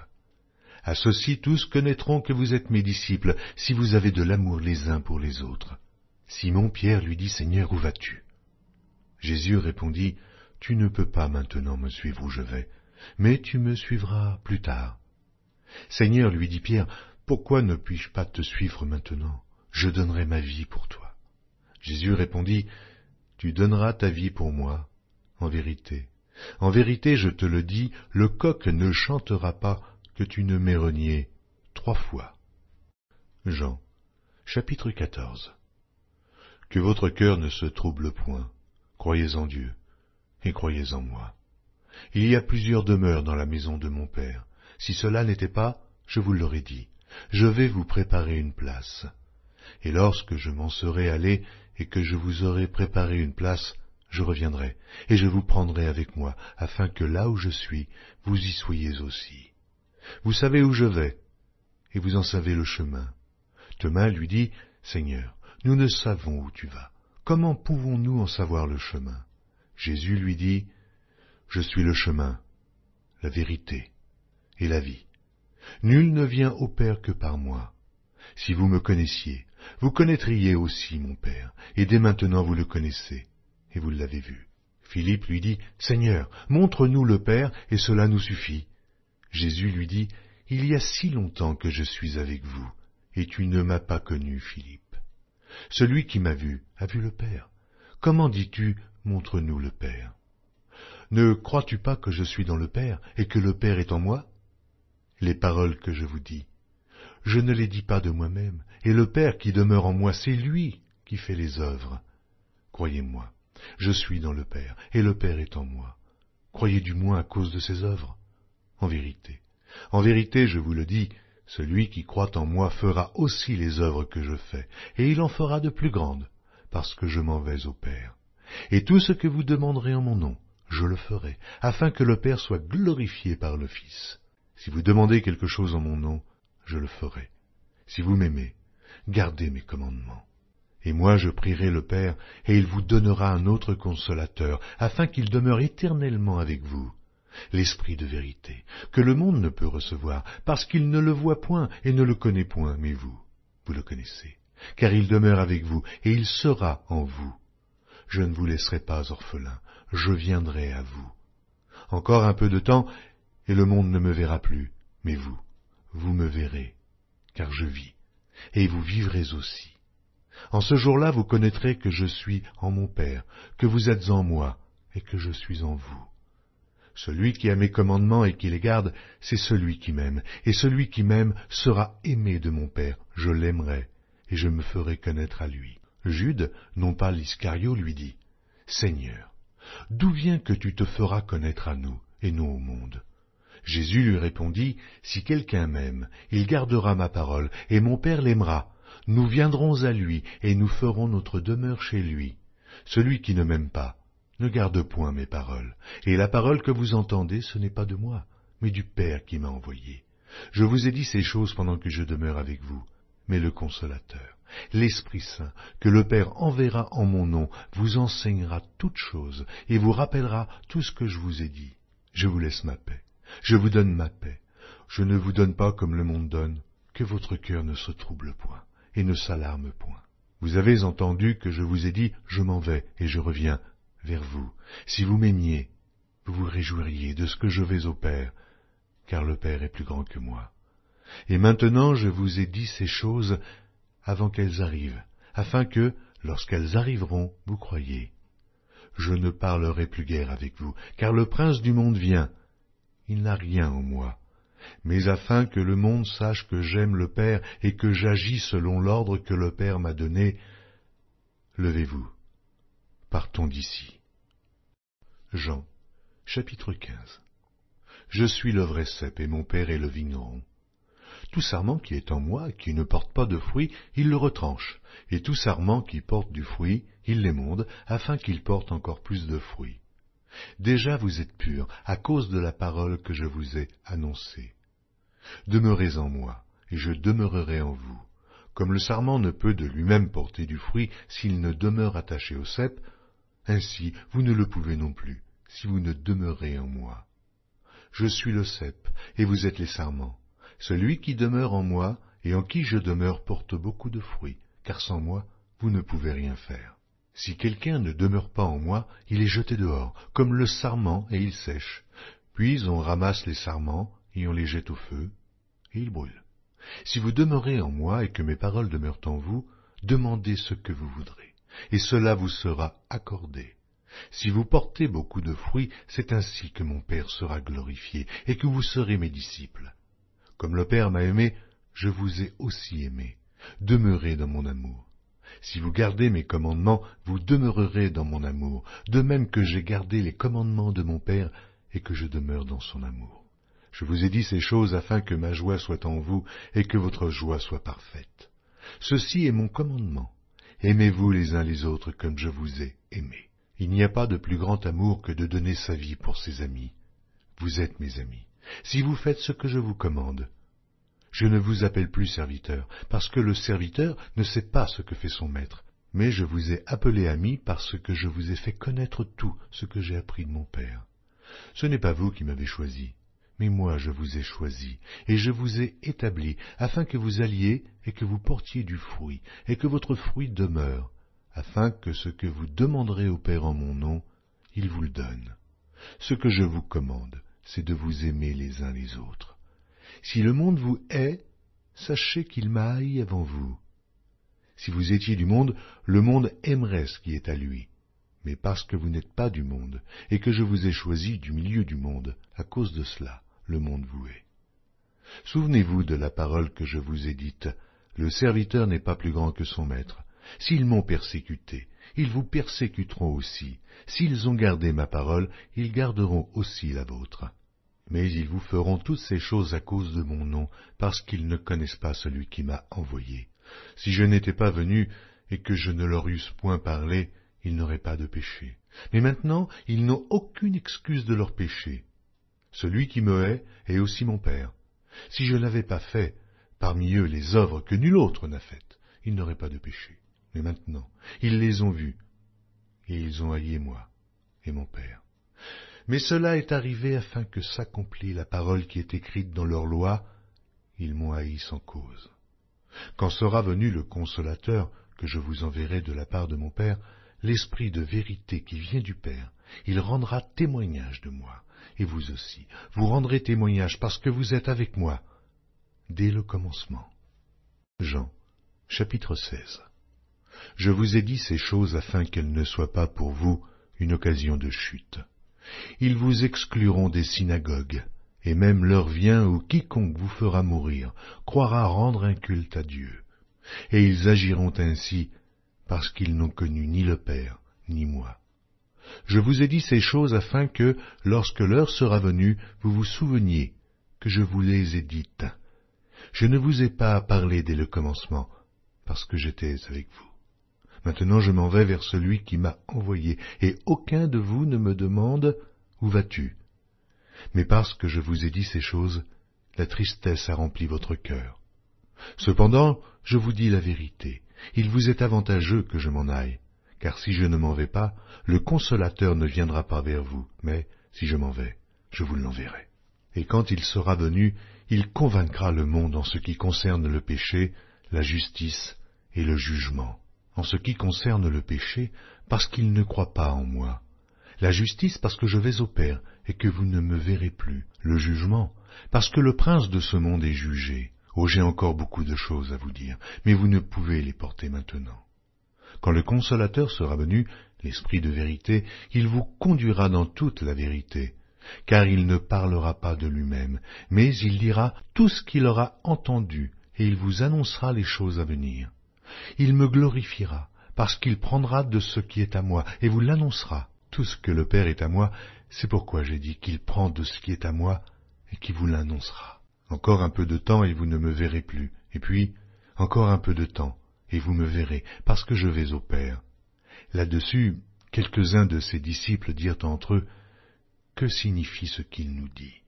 Encore un peu de temps, et vous ne me verrez plus, et puis encore un peu de temps, et vous me verrez, et parce que je vais au Père. » Il disait donc, « Que signifie ce qu'il dit encore un peu de temps? Nous ne savons de quoi il parle. » Jésus connut qu'ils voulaient l'interroger, leur dit, « Vous vous questionnez les uns les autres sur ce que j'ai dit. Encore un peu de temps, et vous ne me verrez plus, et puis encore un peu de temps, et vous me verrez. En vérité, je vous le dis, vous pleurerez, et vous vous lamenterez, et le monde se réjouira. Vous serez dans la tristesse, mais votre tristesse se changera en joie. La femme, lorsqu'elle enfante, éprouve de la tristesse, parce que son heure est venue. Mais lorsqu'elle a donné le jour à l'enfant, elle ne se souvient plus de la souffrance à cause de la joie qu'elle a de ce qu'un homme est né dans le monde. Vous donc aussi, vous êtes maintenant dans la tristesse, mais je vous reverrai, et votre cœur se réjouira, et nul ne vous ravira votre joie. En ce jour-là, vous ne m'interrogerez plus sur rien. En vérité, je vous le dis, ce que vous demanderez au Père, il vous le donnera en mon nom. Jusqu'à présent, vous n'avez rien demandé en mon nom. Demandez, et vous recevrez afin que votre joie soit parfaite. Je vous ai dit ces choses en parabole. L'heure vient où je ne vous parlerai plus en parabole, mais où je vous parlerai ouvertement du Père. En ce jour, vous demanderez en mon nom.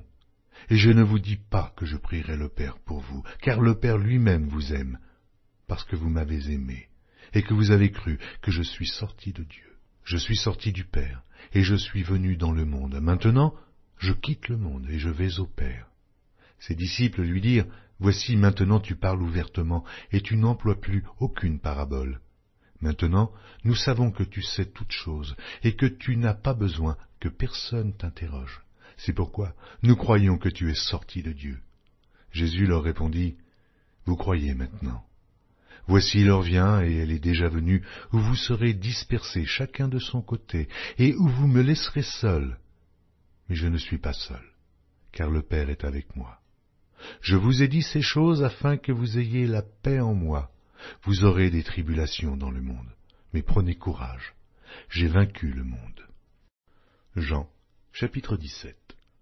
Après avoir ainsi parlé, Jésus leva les yeux au ciel et dit, « Père, l'heure est venue. Glorifie ton Fils afin que ton Fils te glorifie, selon que tu lui as donné pouvoir sur toute chair, afin qu'il accorde la vie éternelle à tous ceux que tu lui as donnés. Or, la vie éternelle, c'est qu'ils te connaissent, toi, le seul vrai Dieu, et celui que tu as envoyé, Jésus-Christ. Je t'ai glorifié sur la terre, j'ai achevé l'œuvre que tu m'as donnée à faire. Et maintenant, toi, Père, glorifie-moi auprès de toi-même de la gloire que j'avais auprès de toi, avant que le monde fût. J'ai fait connaître ton nom aux hommes que tu m'as donnés du milieu du monde. Ils étaient à toi, et tu me les as donnés, et ils ont gardé ta parole. Maintenant, ils ont connu que tout ce que tu m'as donné vient de toi. Car je leur ai donné les paroles que tu m'as données, et ils les ont reçues. Et ils ont vraiment connu que je suis sorti de toi, et ils ont cru que tu m'as envoyé. C'est pour eux que je te prie. Je ne prie pas pour le monde, mais pour ceux que tu m'as donnés, parce qu'ils sont à toi. Et tout ce qui est à toi est à moi, et tout ce qui est à moi est à toi. Et je suis glorifié en eux. Je ne suis plus dans le monde, et ils sont dans le monde, et je vais à toi, Père Saint. Garde en ton nom ceux que tu m'as donnés, afin qu'ils soient un, comme nous. Lorsque j'étais avec eux dans le monde, je les gardais en ton nom. J'ai gardé ceux que tu m'as donnés, et aucun d'eux ne s'est perdu, sinon le fils de perdition, afin que l'écriture fût accomplie. Et maintenant je vais à toi, et je dis ces choses dans le monde, afin qu'ils aient en eux ma joie parfaite. Je leur ai donné ta parole, et le monde les a haïs, parce qu'ils ne sont pas du monde, comme moi je ne suis pas du monde. Je ne te prie pas de les ôter du monde, mais de les préserver du mal. Ils ne sont pas du monde, comme moi je ne suis pas du monde. Sanctifie-les par ta vérité, ta parole est la vérité. Comme tu m'as envoyé dans le monde, je les ai aussi envoyés dans le monde, et je me sanctifie moi-même pour eux, afin qu'eux aussi soient sanctifiés par la vérité.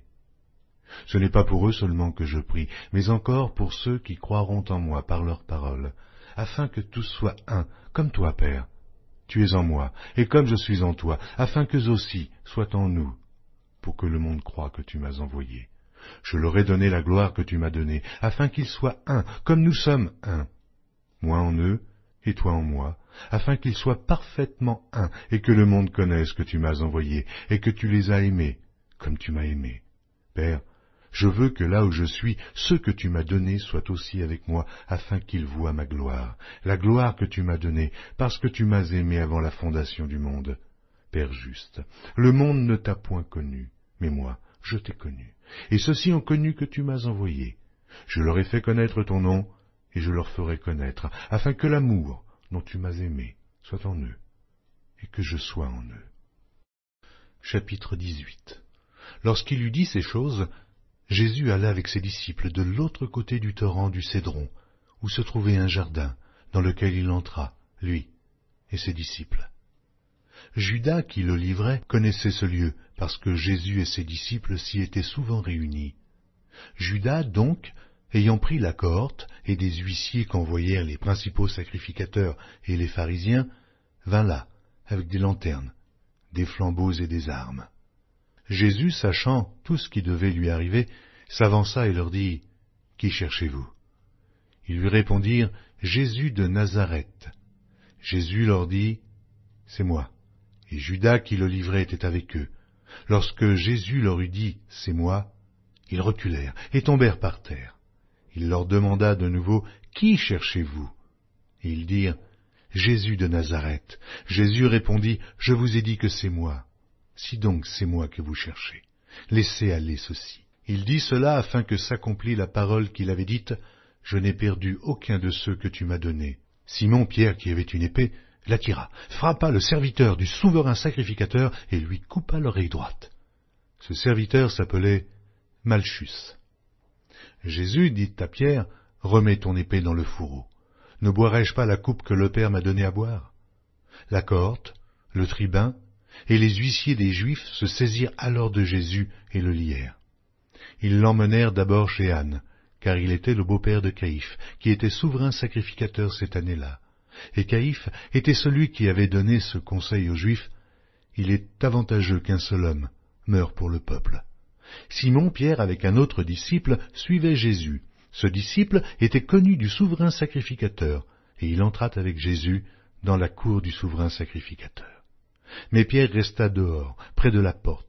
L'autre disciple, qui était connu du souverain sacrificateur, sortit, parla à la portière, et fit entrer Pierre. Alors la servante, la portière, dit à Pierre, « Toi aussi, n'es-tu pas des disciples de cet homme ?» Il dit, « Je n'en suis point. » Les serviteurs et les huissiers qui étaient là avaient allumé un brasier, car il faisait froid, et ils se chauffaient. Pierre se tenait avec eux, et se chauffait. Le souverain sacrificateur interrogea Jésus sur ses disciples et sur sa doctrine. Jésus lui répondit, « J'ai parlé ouvertement au monde, j'ai toujours enseigné dans la synagogue et dans le temple, où tous les Juifs s'assemblent, et je n'ai rien dit en secret. Pourquoi m'interroges-tu ? Interroge ceux qui m'ont entendu. Voici, ceux-là savent ce que je dis. » À ces mots, un des huissiers qui se trouvait là donna un soufflet à Jésus en disant, « Est-ce ainsi que tu réponds au souverain sacrificateur ?» Jésus lui dit, « Si j'ai mal parlé, fais voir ce que j'ai dit de mal. Et si j'ai bien parlé, pourquoi me frappes-tu » Anne l'envoya lié à Caïphe, le souverain sacrificateur. Simon-Pierre était là et se chauffait. On lui dit, « Toi aussi, n'es-tu pas de ses disciples ?» Il le nia et dit, « Je n'en suis point. » Un des serviteurs du souverain sacrificateur, parent de celui à qui Pierre avait coupé l'oreille, dit, « Ne t'ai-je pas vu avec lui dans le jardin ?» Pierre le nia de nouveau, et aussitôt le coq chanta. Ils conduisirent Jésus de chez Caïphe au prétoire, c'était le matin. Ils n'entrèrent point eux-mêmes dans le prétoire, afin de ne pas se souiller et de pouvoir manger la Pâque. Pilate sortit donc pour aller à eux, et il dit, « Quelle accusation portez-vous contre cet homme ?» Ils lui répondirent, « Si ce n'était pas un malfaiteur, nous ne te l'aurions pas livré. » Sur quoi Pilate leur dit, « Prenez-le vous-même, et jugez-le selon votre loi. » Les Juifs lui dirent, « Il ne nous est pas permis de mettre personne à mort. » C'était afin que s'accomplît la parole que Jésus avait dite lorsqu'il indiqua de quelle mort il devait mourir. Pilate entra dans le prétoire, appela Jésus et lui dit, « Es-tu le roi des Juifs ?» Jésus répondit, « Est-ce de toi-même que tu dis cela, ou d'autres te l'ont-ils dit de moi ?» Pilate répondit, « Moi, suis-je juif ? Ta nation et les principaux sacrificateurs t'ont livré à moi. Qu'as-tu fait ? » « Mon royaume n'est pas de ce monde, répondit Jésus. Si mon royaume était de ce monde, mes serviteurs auraient combattu pour moi, afin que je ne fusse pas livré aux Juifs. Mais maintenant, mon royaume n'est point d'ici-bas. Pilate lui dit, « Tu es donc roi ?» Jésus répondit, « Tu le dis. Je suis roi. Je suis né, je suis venu dans le monde pour rendre témoignage à la vérité. Quiconque est de la vérité, écoute ma voix. » Pilate lui dit, « Mais qu'est-ce que la vérité ?» Après avoir dit cela, il sortit de nouveau pour aller vers les Juifs, et il leur dit, « Je ne trouve aucun crime en lui. Mais, comme c'est parmi vous une coutume que je vous relâche quelqu'un à la fête de Pâques, voulez-vous que je vous relâche le roi des Juifs ?» Alors, de nouveau, tous s'écrièrent, « Non, pas lui, mais Barabbas. » Or, Barabbas était un brigand. Jean, chapitre 19. Alors Pilate prit Jésus et le fit battre de verges. Les soldats tressèrent une couronne d'épines qu'ils posèrent sur sa tête, et ils le revêtirent d'un manteau de pourpre. Puis, s'approchant de lui, ils disaient, « Salut, roi des Juifs !» et ils lui donnaient des soufflets.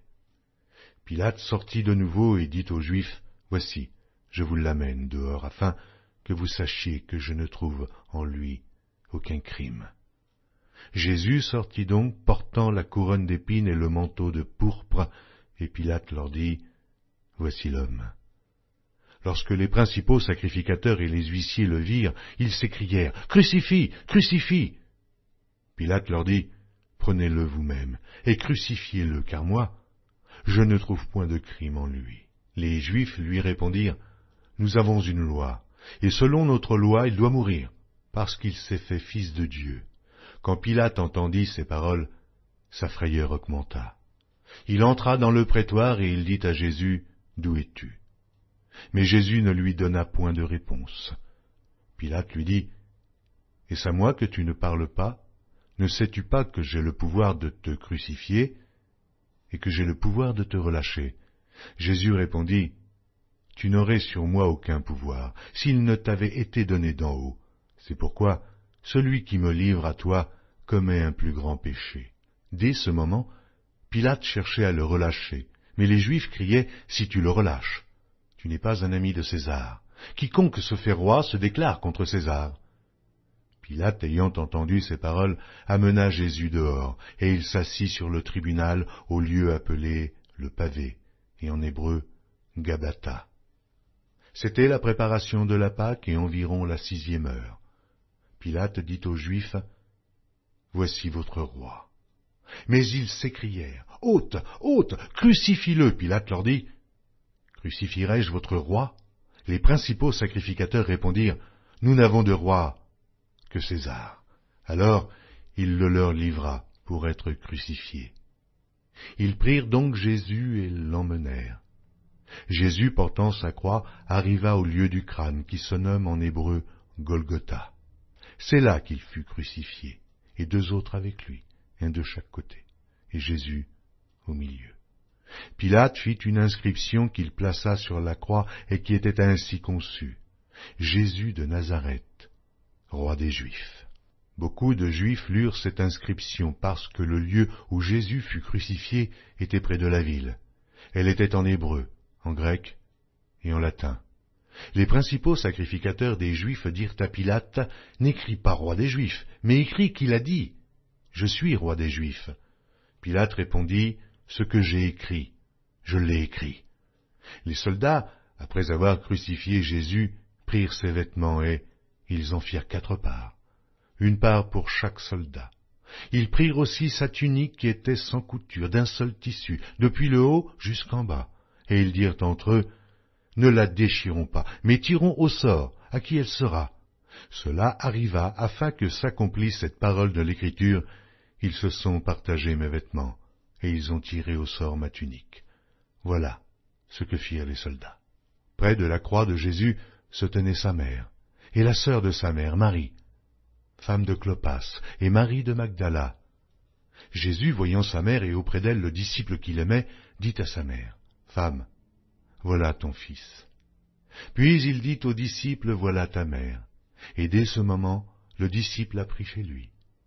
Après cela, Jésus, qui savait que tout était déjà consommé, dit, afin que l'écriture fût accomplie, « J'ai soif. » Il y avait là un vase plein de vinaigre. Les soldats en remplirent une éponge et, l'ayant fixée, À une branche d'hysope, ils l'approchèrent de sa bouche. Quand Jésus eut pris le vinaigre, il dit, « Tout est accompli. » Et baissant la tête, il rendit l'esprit. Dans la crainte que les corps ne restassent sur la croix pendant le Shabbat, car c'était la préparation et ce jour de Shabbat était un grand jour, les Juifs demandèrent à Pilate qu'on rompît les jambes au crucifié et qu'on les enlevât. Les soldats vinrent donc et ils rompirent les jambes au premier, puis à l'autre qui avait été crucifié avec lui. S'étant approchés de Jésus et le voyant déjà mort, ils ne lui rompirent pas les jambes. Mais un des soldats lui perça le côté avec une lance, et aussitôt il sortit du sang et de l'eau. Celui qui l'a vu en a rendu témoignage, et son témoignage est vrai, et il sait qu'il dit vrai, afin que vous croyiez aussi. Ces choses sont arrivées afin que l'Écriture fût accomplie. Aucun de ces os ne sera brisé. Et ailleurs l'Écriture dit encore, ils verront celui qu'ils ont percé. Après cela, Joseph d'Arimathée, qui était disciple de Jésus, mais en secret, par crainte des Juifs, demanda à Pilate la permission de prendre le corps de Jésus, et Pilate le permit. Il vint donc et prit le corps de Jésus. Nicodème, qui auparavant était allé de nuit vers Jésus, vint aussi, apportant un mélange d'environ 100 livres de myrrhe et d'aloès. Il prit donc le corps de Jésus, elles l'enveloppèrent de bandes avec les aromates, comme c'est la coutume d'ensevelir chez les Juifs. Or, il y avait un jardin dans le lieu où Jésus avait été crucifié, et dans le jardin, un sépulcre neuf, où personne encore n'avait été mis. Ce fut là qu'ils déposèrent Jésus à cause de la préparation des Juifs, parce que le sépulcre était proche. Jean, chapitre 20. Le premier jour de la semaine, Marie de Magdala se rendit au sépulcre dès le matin, comme il faisait encore obscur, et elle vit que la pierre était ôtée du sépulcre. Elle courut vers Simon-Pierre et vers l'autre disciple que Jésus aimait et leur dit, « Ils ont enlevé du sépulcre le Seigneur, et nous ne savons où ils l'ont mis. » Pierre et l'autre disciple sortirent et allèrent au sépulcre. Ils couraient tous deux ensemble, mais l'autre disciple courut plus vite que Pierre et arriva le premier au sépulcre. S'étant baissé, il vit les bandes qui étaient à terre. Cependant, il n'entra pas. Simon, Pierre, qui le suivait, arriva et entra dans le sépulcre. Il vit les bandes qui étaient à terre, et le linge qu'on avait mis sur la tête de Jésus, non pas avec les bandes, mais plié, dans un lieu à part. Alors l'autre disciple, qui était arrivé le premier au sépulcre, entra aussi, et il vit, et il crut, car il ne comprenait pas encore que, selon l'Écriture, Jésus devait ressusciter des morts, et les disciples s'en retournèrent chez eux. Cependant, Marie se tenait dehors près du sépulcre et pleurait. Comme elle pleurait, elle se baissa pour regarder dans le sépulcre, et elle vit deux anges vêtus de blanc, assis à la place où avait été couché le corps de Jésus, l'un à la tête, l'autre aux pieds. Ils lui dirent, « Femme, pourquoi pleures-tu » Elle leur répondit, « Parce qu'ils ont enlevé mon Seigneur, et je ne sais où ils l'ont mis. » En disant cela, elle se retourna, et elle vit Jésus debout. Mais elle ne savait pas que c'était Jésus. Jésus lui dit, « Femme, pourquoi pleures-tu ?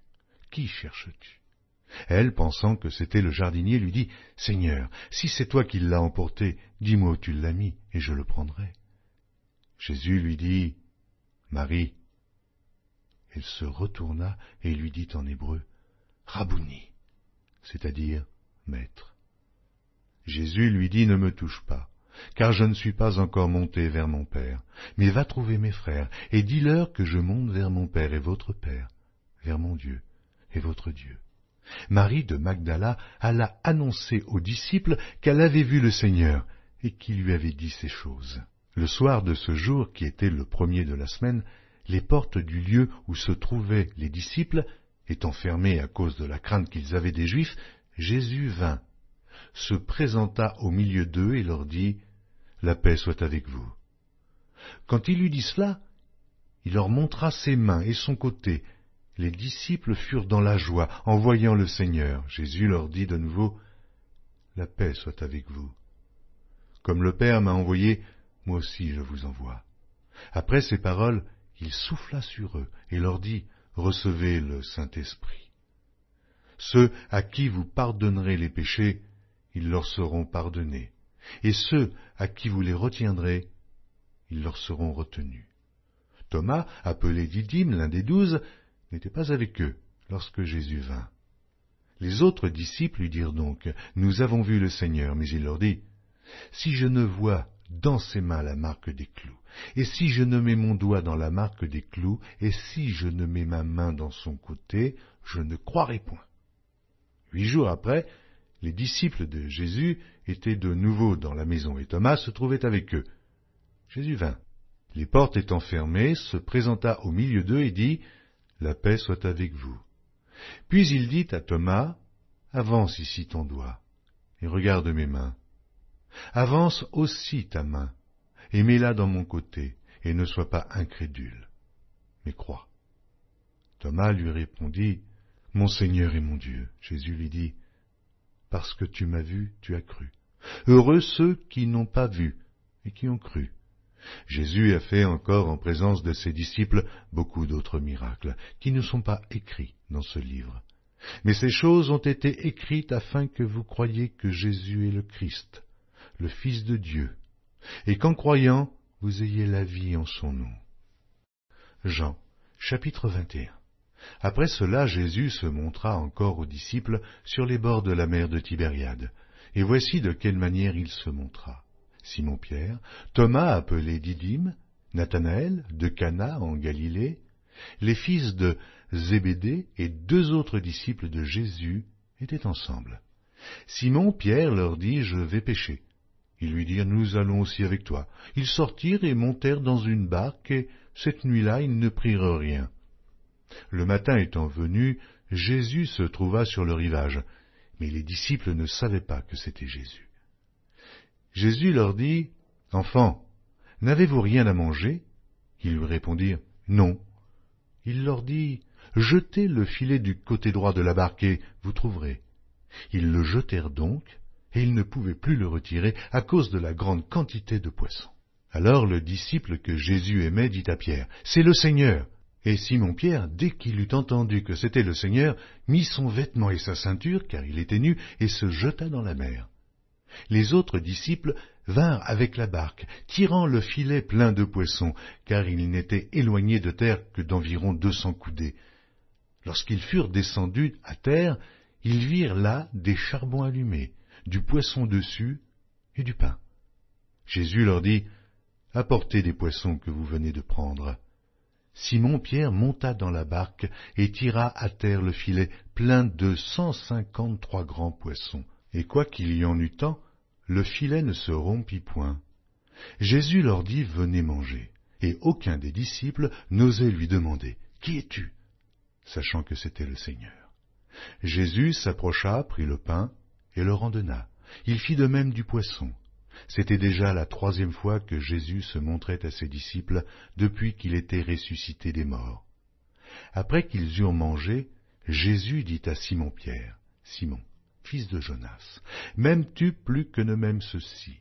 Il lui répondit, « Oui, Seigneur, tu sais que je t'aime. » Jésus lui dit, « Paie mes agneaux. » Et il lui dit une seconde fois, « Simon, fils de Jonas, m'aimes-tu » Pierre lui répondit, « Oui, Seigneur, tu sais que je t'aime. » Jésus lui dit, « Paie mes brebis. » Il lui dit pour la 3e fois, « Simon, fils de Jonas, m'aimes-tu » Pierre fut attristé de ce qu'il lui avait dit pour la 3e fois, « M'aimes-tu » Et il lui répondit, « Seigneur, tu sais toutes choses, tu sais que je t'aime. » Jésus lui dit, « Paie mes brebis. En vérité, je te le dis, quand tu étais plus jeune, tu te saignais toi-même, et tu allais où tu voulais. Mais quand tu seras vieux, tu étendras tes mains, et un autre te ceindra, et te mènera où tu ne voudras pas. » Il dit cela pour indiquer par quelle mort Pierre glorifierait Dieu, et ayant ainsi parlé, il lui dit, « Suis-moi. » Pierre, s'étant retourné, fit venir après eux le disciple que Jésus aimait, celui qui, pendant le souper, s'était penché sur la poitrine de Jésus et avait dit, « Seigneur, qui est celui qui te livre ?» En le voyant, Pierre dit à Jésus, « Et celui-ci, Seigneur, que lui arrivera-t-il » Jésus lui dit, « Si je veux qu'il demeure jusqu'à ce que je vienne, que t'importe? Toi, suis-moi. » Là-dessus, le bruit courut parmi les frères que ce disciple ne mourrait point. Cependant, Jésus n'avait pas dit à Pierre qu'il ne mourrait point, mais « Si je veux qu'il demeure jusqu'à ce que je vienne, que t'importe ?» C'est ce disciple qui rend témoignage de ces choses et qui les a écrites, et nous savons que son témoignage est vrai.